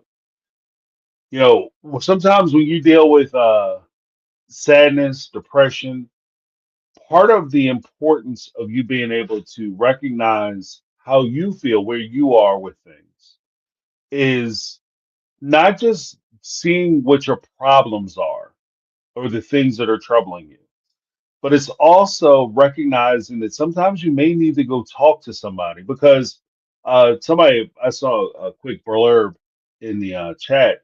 I'm sorry I haven't been able to read through it as much as I'd like, but you know one of the problems that depression people who suffer from depression encounter, it's not just the fact that you're sad, like everybody gets sad sometimes. No, it's not just that. In some instances where you have people who are suffering with depression, they have a hormonal imbalance that is causing them to feel the way they feel. It's not just the situation, oh, they lost their job or their girlfriend left or wife or husband left or whatever, the kids are acting up. It's more to it than that. And in some cases, you may need to talk to somebody so that you can get on medication to balance yourself out. And that's not something you should be ashamed of. That should be something that you're afraid of. It's just like if you had high blood pressure or if you had diabetes, you wouldn't be ashamed to go get insulin if you had sugar diabetes. Oh, I'm just gonna, I'm gonna just tell more jokes. I'm gonna put a sunshine in my life. Like, no, like you have a medical condition. Your body is not doing what your body is betraying you. And that's really what it feels like. Your body is betraying you. So you have to do what you have to do in order to get yourself on that good get right. That's what the old folks used to say. You have to get on the get right. Um, So we can't ignore that either. That's why I say Garrison may very well may have been struggling with things that were much deeper than anybody could have caught, even beyond the religion, beyond the parental relationships, beyond anything else. He could have been, his body could have been betraying him. And if he didn't see anyone to get that diagnosis that he may or may not have needed, I don't know. I don't know. But this is just a possibility. And it's just something that, as we watch the show based off of the premise of why I started the whole channel, um, if we see this so that we can open up the conversation that if you need to talk to somebody, whether it's seek professional help or whatever the case may be, don't be afraid to ask for that help because you may need to talk to somebody because they very well may say, oh, we did some tests and as it turns out, you need to be on this medication to balance yourself out. One of the big struggles that people who have a bipolar condition, I talked about bipolar condition earlier, um, people will consider bipolar, uh, or in an old slang or vernacular, manic depressive. Like when you have that, they put you on medication, and part of the struggle is while you're on the medication, you feel like you're swimming in jello, and then and this is from what I understand. I haven't had the experience myself personally, but I've known people who've had it, and they get on the medication, and like what usually occurs, or at least in my experience, they're going along, going along, going along. They may feel sad, they may feel depressed, there may be some depression, but they usually have a manic period where they hit a sweat, a downturn, then they get diagnosed, and then they get on medication. They start to get back to where they were, but mentally they feel like they're swimming in jello. They just don't feel right. The medication has made them because they've experienced that high, that frenetic energy, and then all of a sudden you take that away, and they just feel like everything is so slow. And then because they're on the medication, they feel like they're getting better, and then they come off the medication because they feel like they don't need it, and they feel like it's changing them in ways they don't necessarily like or appreciate. Then they come off the medication and they hit another period where something happens, and they do it. They constantly battle with that, and then even in that battle, one of the sad things that does happen is you feel like you know you feel like a burden. You feel like you're dragging your family, you're dragging your loved ones through this very tough thing, and it's unnecessary pain and unnecessarily burdensome to your people. And so you just feel like, you know, this is where it gets kind of dicey. That's why I say, like, it might not just be, alcohol or depression or the fact they grew up in polygamy, a part of a, uh, offspring of a polygamous couple or, whatever, polygamous family. There's a lot of things that could be going on, including medical things where their body is literally betraying them. So we have to take that into account. One of the other things Betty had talked about that I thought was very powerful. And it's the idea of you feeling like an outcast. Let me tell you something to all my freaks, outsiders, weirdos, and everything else. It's some of the most, I'll put it this way, I'll frame it this way. I've been very fortunate in my life and lifetime that I've been able to fit in with pretty much anybody who I wanted to fit in with for the most part. So I'm big enough and strong enough and athletic enough, especially in my youth, to where I could fit in with the jocks. And I did track, cross country, martial arts, all kinds of stuff. So I was able to do that. Then I was also in the chess club, so I could fit in with the nerds and the geeks. And I had a creative imagination, so I liked a lot of the comic books and stuff. So I could have those conversations. I could have conversations about political science and sociology. Have those conversations. And to keep it all the way a stack, the people who, when I was coming up, would consider themselves outsiders the geeks, the nerds, the outcasts, the weirdos. Those people are some of the most genuine, honest people that you would ever meet. What I found was the people whom everybody looked up to and wanted to be like, a lot of times were some of the most insecure, self granddad grandizer, but they were very like they were extremely insecure. They seem like they have everything figured out, but in a lot of cases they do not.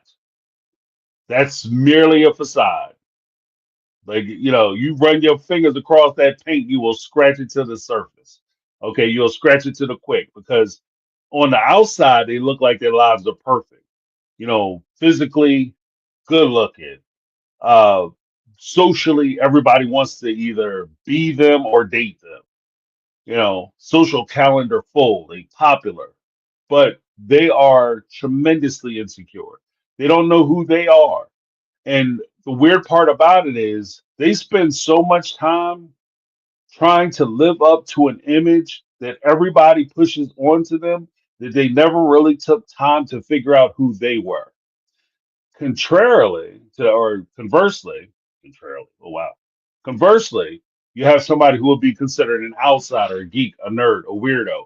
Those folks typically are way more in touch with who they are. They know more about themselves. They know so much about themselves, they actually feel bad about it, which is ironic because if they actually took a step back, they would realize they have nothing to be ashamed of or embarrassed of. And this is kind of one of the challenges. And this is why I say, like, you never know where people are because given a chance, people who are outsiders, they typically know how to lose because they've been losing. You're losers. You're losers. They know how to lose because they've been losing their whole lives. So they know how to win. They know how to get it in. They know how to do things, right? Get it done. But the people who struggle in some cases are people who appear to have everything together, but they don't. And when they become depressed or they're down on themselves, what they're down on isn't just the fact that they're not succeeding personally. What they're also down on is the fact that they feel like they're letting people down. They feel like they're not living up to the things that everybody else has kind of set out for them. Oh, this guy, he was the captain of the football team. He was this basketball starter. He played soccer. He was in a debate club. He was Mr. Prom King. He had everything going on. And in some cases, it's harder for those people, especially when they leave high school, than it is for the other kids. Because when they leave high school, they were at the top of the social chain. And then they leave high school, all of a sudden you're nobody. You start a job, you at the bottom of the rung. Nobody give a damn who you are. There was a time when you could walk through the school, everybody high-fiving you and say, hey, how you doing, Joe? You're amazing. And now they show up to work. Nobody gives a damn what they think. So everybody has things that they go through. And everybody has struggles that they meet. And like I said, if you feel like you're an outsider, don't feel wear that shit as a badge of honor. Because a lot of times, you know, people think, oh, he's a weirdo, he's a strange old. That kid usually has it together. He knows his limitations.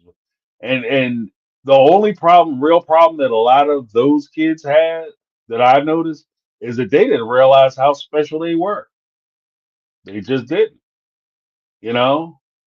But those are folks who I always loved hanging out with them because those were the people who, when they laughed, it was a genuine laugh. When they told you things, they were sincere with the things that they told you, the things that they shared with you. You know, I think of one guy. He used to kill like this dude. One of my good friends, actually, he was a good friend of mine in high school, and later we went to college together. But this dude, man, he could tell a story would have me in stitches. Like, oh, I love talking to him. You know what I mean? Because he'd have me rolling, but he wasn't. he wasn't on the sports team. Like I knew guys who were in the sports teams, football teams, basketball teams, all that stuff. And he wasn't one of them guys, but he was funny. Dude, great sense of humor, just a real dude, and that's where you get it. But yeah, peaked in high school syndrome. Um,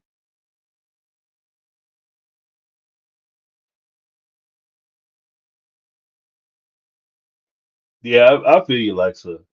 Yeah, because the thing is, and I think I'll close it out on that.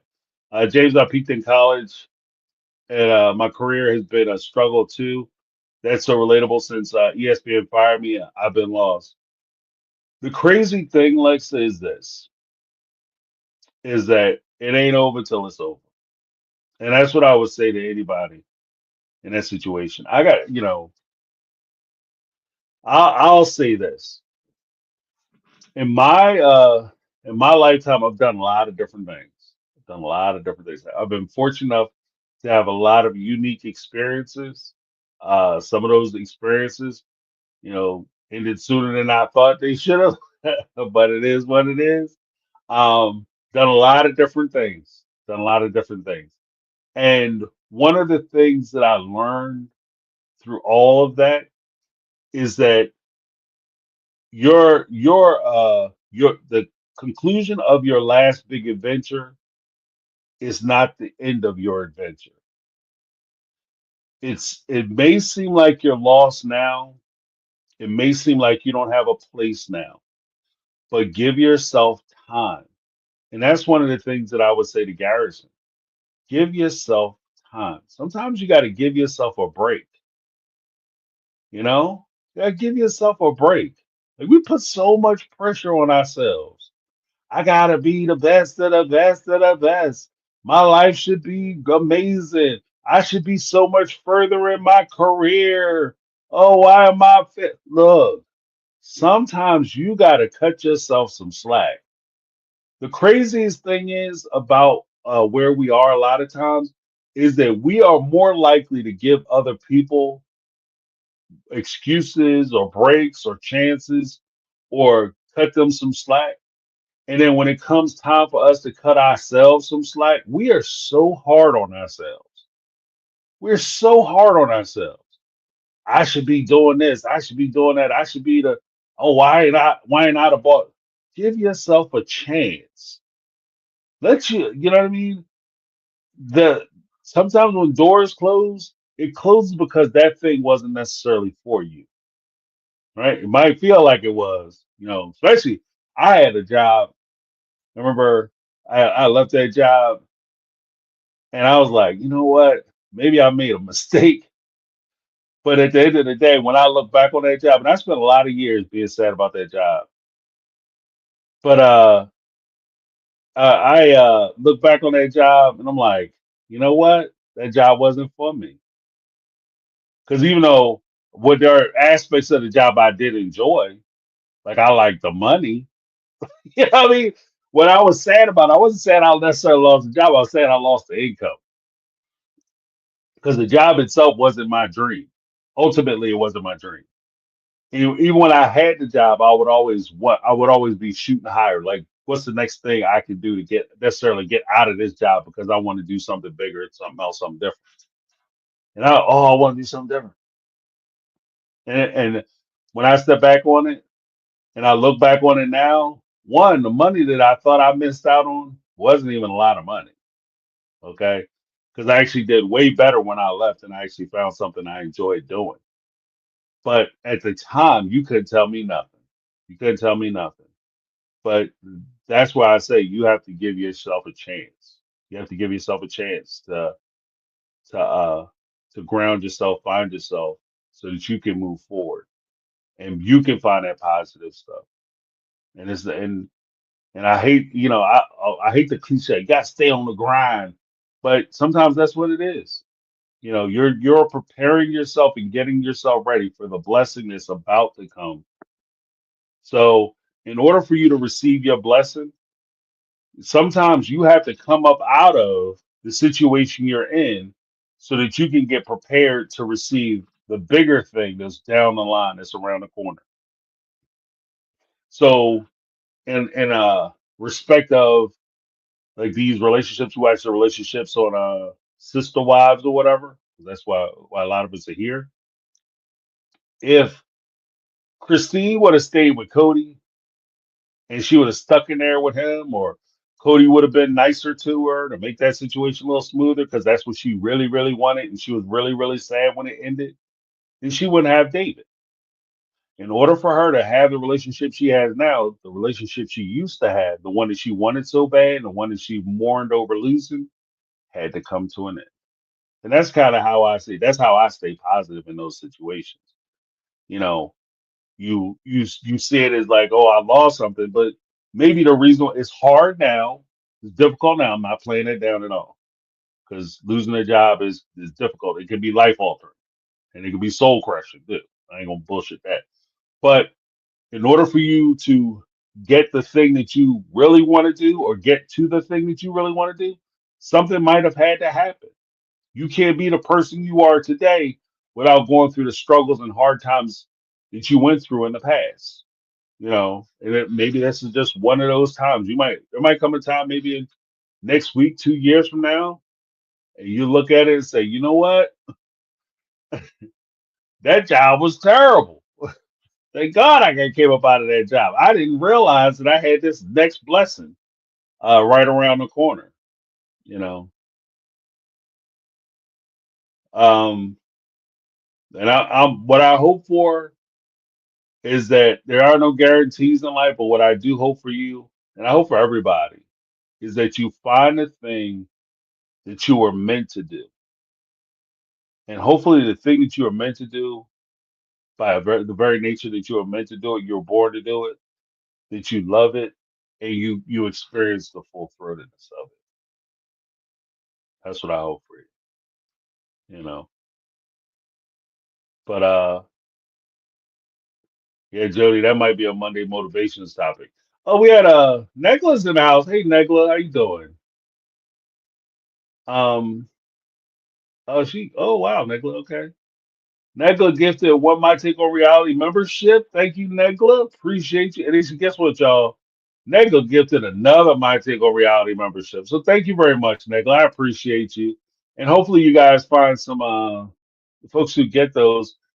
Take advantage of them. Get the Monday motivations. We might maybe I don't know. I gotta figure out my schedule because I gotta put more content out for sure. But I also wanted to try to do like maybe some members lives and stuff like that too. But we'll figure something out. But thank you so much, Nick. I appreciate you. Let me give you a little something.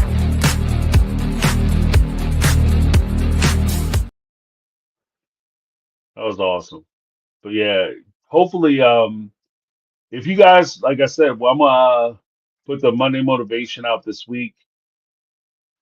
I had some ideas on some things I wanted to talk about. Um, we'll see how it works. I think I want to do the issue of comparison.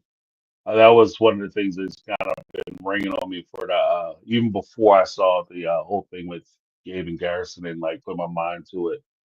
That's been something that's been speaking to me, so I might very well do that. Um, uh, yeah. So, oh, we also have like the perks, the badges, you'll get the little name badges, like the NTR badges for memberships, as well as the perks of like I have some Christine and Janelle heads and things like that, and some other stuff I have to upload. Uh, some other emojis that I have to put in. So, but yeah, the big thing that I'm trying to get going is the motivational Mondays. If you guys are getting any benefit from those, I encourage you to share them. The members have early access to them. But what I try to do is, because I want to be a more inclusive community, make sure that everybody has access on Wednesday. You're able to download or at least watch watch, whatever you do on YouTube. You'll be able to watch the Motivation Monday video. So technically, it's just a motivation day video that you can watch. And if you get anything from it, please share it. You never know who maybe needs to hear it, or it's not even so much they need to hear my message because it's on high, but it might be something where it sparks a conversation or a conversation that they need to have, or maybe they have objections to something that I say, or it creates some conversation or thought process that way, whatever. But if it's I just want to start the conversation and get those conversations rolling. But thank you guys so much, and big shout out to Betty for coming in. It took a lot of courage to call in, and you know, she expressed she's going through a very trying time, especially like I said, to lose somebody is one thing. To lose somebody under um, like violent circumstances is crazy terrible. To lose somebody under situations where the person hurt themselves is also crazy terrible. So let's put some hearts in the chat for Betty and her family. I appreciate you guys hanging out with me. I thought I had some more folks on the line, but people were kind of dropping out, but which is fine, because I know this is a tough conversation to have. But I appreciate everybody hanging out with us. I know it was 2 hours. I want to go ahead and cut this out just because it was a little rough on me too. I thought I was ready, but I was not ready. I'll probably be coming out with some more videos with regard to this. Like, there are some things that I did see during the course of tonight's episode that I do think need to be talked about, mentioned, like particularly like Christine and David and their relationship and how that's moving forward, how David is interacting with the kids. I think that that was actually very touching. Um, with regard to how he's kind of fitting into the family and how they're kind of melding as a family. I think that that's also important to talk about. I don't want to diminish that, but it was such a heavy episode. I really kind of wish that TLC, like I guess maybe they wanted to do like a palate cleanser before they got into the deep stuff, but I kind of wish that the Garrison portion of the episode would have just been about Garrison, you know. Um, but I all in all, I think that TLC did him justice. I respect Janelle because Janelle, and other folks, other cast members, for providing their perspective on this because I know this had to be a very tough, very difficult episode to shoot, and very difficult conversations to have to share your feelings on these things. Like, because I get it. Like, this is stuff that you don't necessarily go out and just share with everybody. And to, be that vulnerable, on the show, it's a tremendous, um, it's a tremendous hardship on them, but it's also a tremendous service because there are people who have had these experiences and they may not have the platform or be in a position where they can actually openly talk about it, but to have somebody who maybe experienced something similar to their situation or is going through something like what they're going through, and to see their reactions, hear their words, it lets them know that they're not alone, that they aren't the only ones who suffered with it. So I appreciate everybody being super cool in the chat. Thank you guys so much, and I appreciate you guys like uh, respecting the chat as well as the folks here, supporting one another. You know, for the most part, like Betty gives me a lot of credit about starting the community.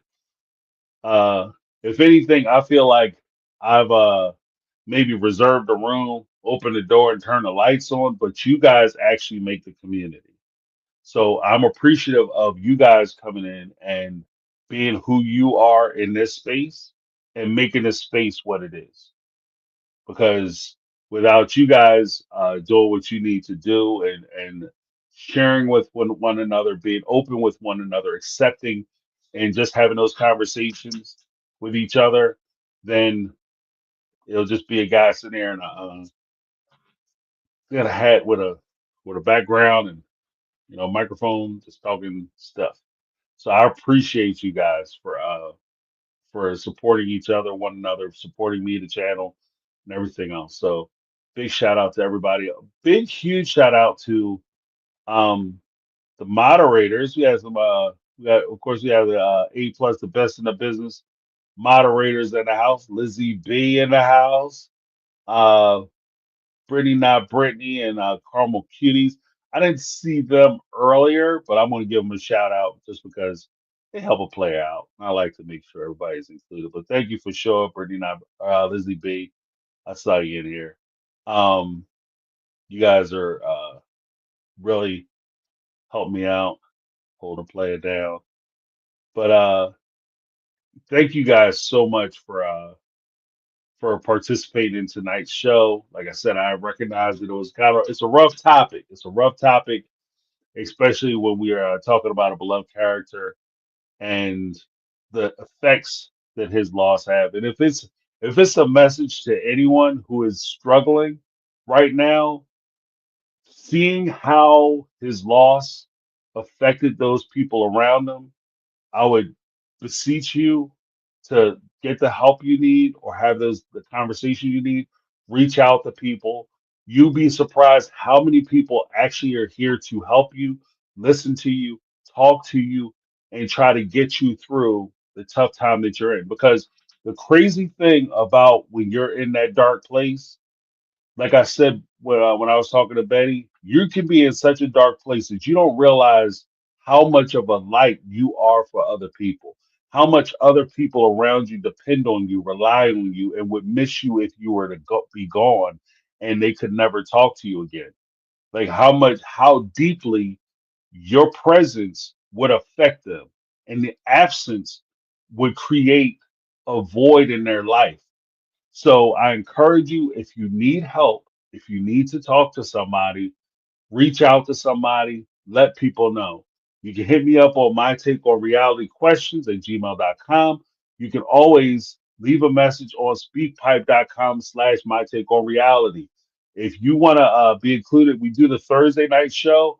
You guys are more than welcome to call in, leave a 90-second message for that. We'll play it. I'll respond to it, react to it on the show. If you want to leave a message for me or you don't want the message to be on air, just leave the message and tell me from the beginning, like, dude, this isn't for the show or whatever, and I'll keep it, between us. But it is what it is. But by all means, in the description, I have the a hotline.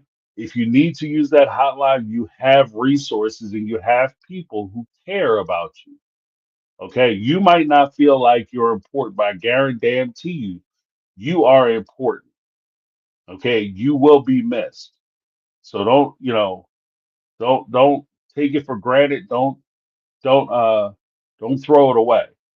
So, please please find it in your heart to, make it one more day. Give yourself one more chance. That's what I found too. Is that at the end of the day, when it's that final time and you make that decision, once you go one way, that's it. There is no changes. There's no possibility things are going to get better. So all I would ask you to do, if that's what it's going to be, that's what it's going to be. Wait, wait. Give yourself a chance. You know, Yeah, things could turn around, and you don't want to jump off too soon. Things could turn around. There's a guy. This will be the last thing I say, but there's a guy who was a military dude. He was a sniper, but they were on a mission in Iraq and he got caught up, him and his spotter got caught in a bad situation. Right. And they were calling for help. They were like, oh, the help is nowhere near you guys. So you're on your own. And they were surrounded. And the sniper, he had looked at his spotter and he said, man, just to let you know, this is it. I called for help. There ain't nobody coming. He said, do you have a frag? And basically what he asked his spotter was, do you have a grenade? And The full intention was if these people come through this room, like they're not getting captured. They're not going, peacefully. So if they come through, they're gonna pull a pin, hug it between the two of them and try to take as many as they can. So that was the plan. And before it got to that point, all of a sudden it comes over the radio that they had some Bravo guys coming through, and they wound up, they show up and they're able to escort them out. And they take them back to a safe place. But if you could tell from the when he talks about the story, it affects him because he was this close to making a decision that would have, his wife would have been devastated, his family would have been messed up, and he almost did it. But he gave himself a chance, and at the last minute, he got pulled out, and his whole situation changed. And all I'm saying is that I understand when people say that this is something that they were considering. Things happen, things may look dark, it may look bleak, but give yourself a chance. Give yourself a chance for things to turn around. Give yourself one more day. You'd be surprised, like how quickly things can turn away. Things can go to shit quick as hell. Things can turn around just as quick. So it may seem like it's the end of the world now, but give yourself a chance because what you may find is the thing that you lost is a shallow comparison to the thing that you wind up gaining later on just because you were here. If you're not here, you'll never experience that gift, that change of your circumstances. You're sad because your significant other left. You don't recognize that you may very well may find the love of your life in that next year. But in order for you to get to that point, you had to lose this dead weight dude. Like, okay, that will be a shot at Curry. That's for my own rules. But you understand what I'm saying.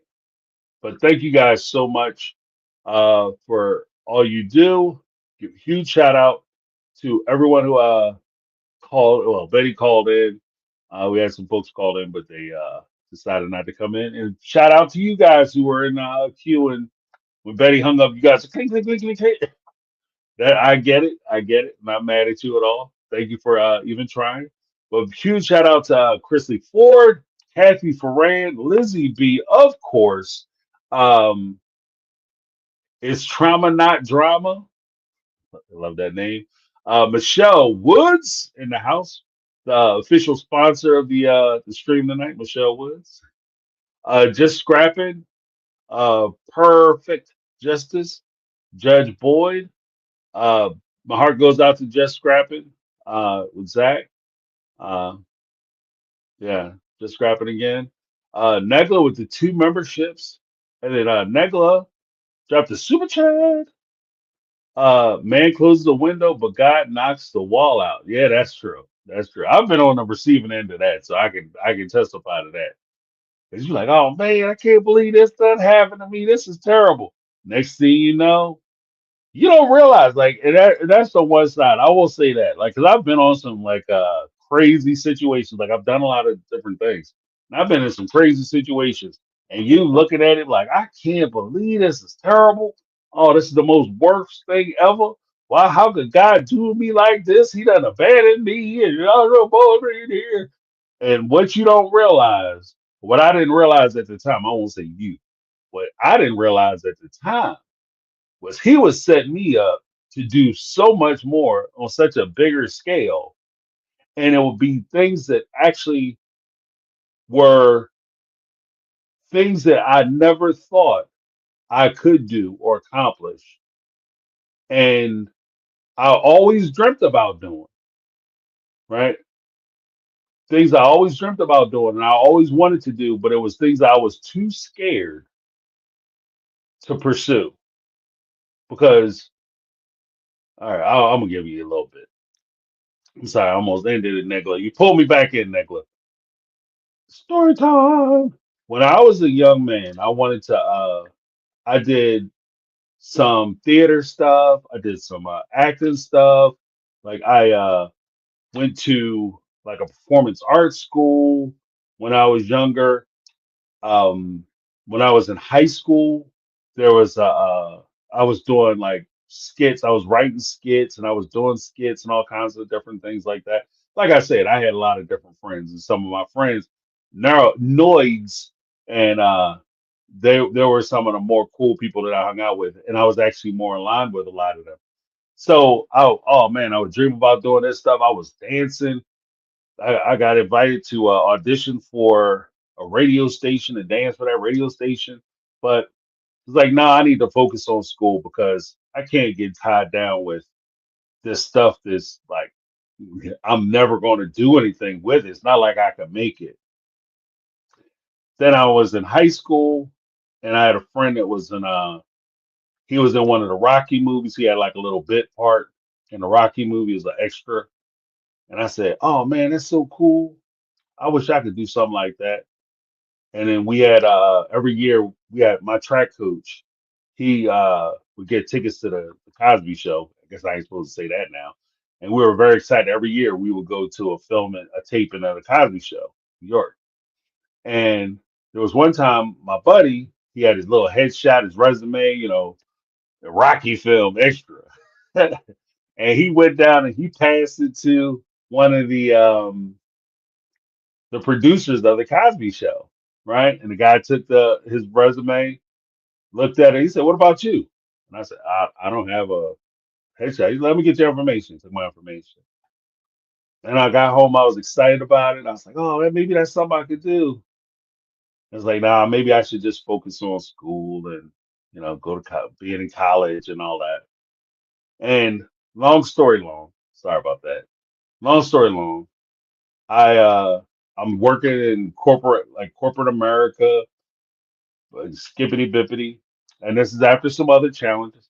Working in corporate America, and I wanted to do public speaking, kind of what I'm doing here now. And I was like, oh, maybe I could help people do motivational stuff and that. And a friend of mine, part of that, I was in a master's program for communications. And then I said, you know what? They only have one class for public speaking. I'm going to go down to the comedy club and I'm going to just tell some jokes. Right. I went down, started telling some jokes. And from there, I got, took some acting classes. And then while I was still working in corporate America, I did some plays and stuff like, wow, man, I always wanted to do this kind of stuff. This is kind of cool. And I told a friend of mine, the guy who I was close to, I told him, oh man, I kind of like this stuff. I think it's going to be great. He said to me, and I'll never forget, he's a good friend of mine. He said, well, you're going to go up there and tell them jokes, man. Who gonna want to hear what you got to say? And I'm going to tell you now, that shit broke my heart. My friend said that shit to me. I'll never forget it. He said, who want to hear what you got to say? Part of me was like, oh, you might be right. I said, the hell with it. I kept going. All right. And then some things happened with my corporate job. They had they, our company got acquired. Next thing you know, I was the last guy. They fired everybody and kept me. They fired everybody and kept me. Right. And I was the last guy. And while I was doing acting stuff, I was given an opportunity to I was doing comedy, stand up. I was doing movies and TV. I got a agent. I was given an opportunity to meet this agent, a person, acting coach, who put me in touch with an agent. The agent liked me. They started sending me out. Next thing you know, I was doing like television. I did movies and all that kind of stuff. Right. And I never thought that would be possible. Never thought that would be possible.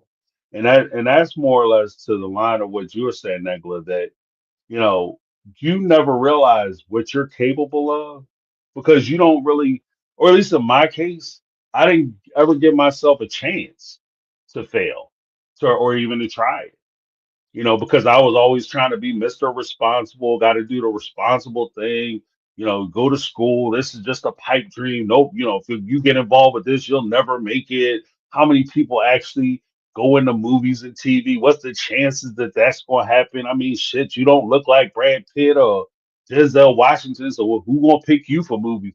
You need to be realistic. That's one of the things that actually is like a huge dream killer too, where everybody telling you to be realistic with your stuff. Be realistic, you know. And like I said, of course you have your buddies who didn't get the email when God sent you that email. He didn't get copied, so he don't know that this is what you're supposed to be doing. He don't know that how much doing this thing actually means to you. So they tell you to be responsible. And when my friend said it, it sounds way more cruel than it was. But the truth of it is that I genuinely believe, I know that when my friend said that, he called himself looking out for me. He don't want to see me get my hopes up and get my heart broke trying to pursue something I was never going to be able to do. But he didn't know that I was willing to do what it took in order for me to be where I wanted. You understand? And so, in order for me to be in a position where I could take advantage of that blessing, I had to get knocked out of a position for me to be able to be in a position to move forward.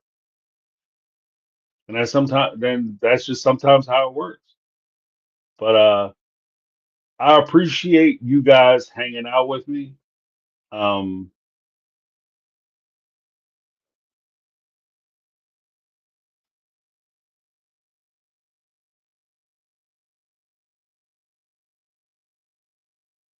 oh shit! Wait, what was that? Oh man! Wait, before we go, uh, Teresa Skinner. Whoa! Teresa Skinner said, I was fired from a bookkeeping job at a jewelry store years ago.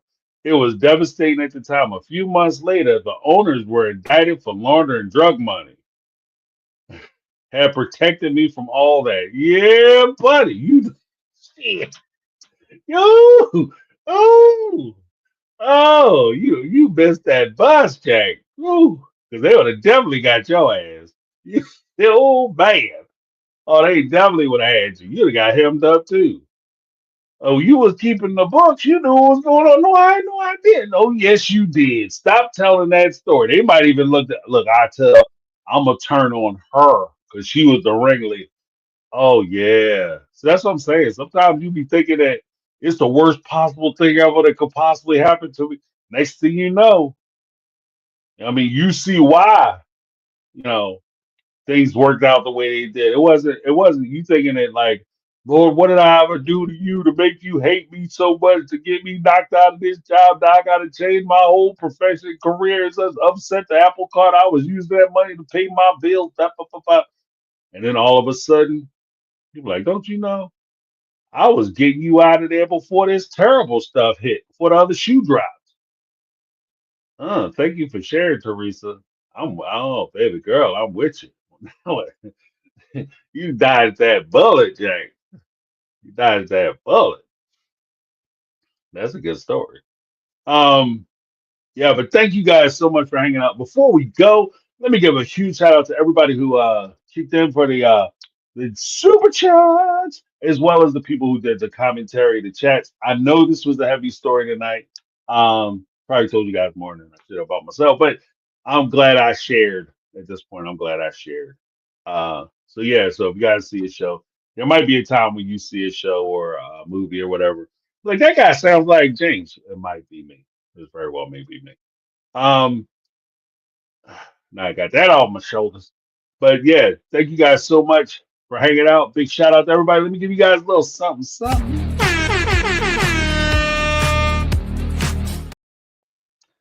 Yeah, Alexa Power, God is good all the time.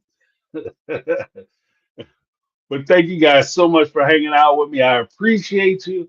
Make sure you take care of yourself. And remember, by all means, if you are struggling with something, make sure you reach out to get that help that you need. Because again, you are needed, you are important. And if you leave, you will be missed. Now, to say that is to say this: in order for us to be good to one another, we have to take each other into account and we have to make sure we take care of each other and we do no harm. So part of that doing no harm is to making sure that we take care of ourselves so that we can help to take care of others and also recognize that if we go through hard times, we go through struggles, or we go through pain, how we will affect the people around us, especially those who care about us. All right. That's my take. I appreciate you guys hanging out. Make sure you check back on Monday for the members for the Monday motivations. For those who want to see the motivation videos, they'll be available across the board for everybody on Wednesday. Thank you guys so much for hanging out with me. I know it was a rough night. Uh, appreciate you guys. Guys, they're helping everybody. You're helping me to process some of this stuff. So I appreciate you guys for real from the bottom of my heart. Thank you so much. This is my take. I'm James. This has been my take on reality, and I'm out. 'Cause I've been living life right like I could just die any minute. Going for a ride down the side. Peace, yeah.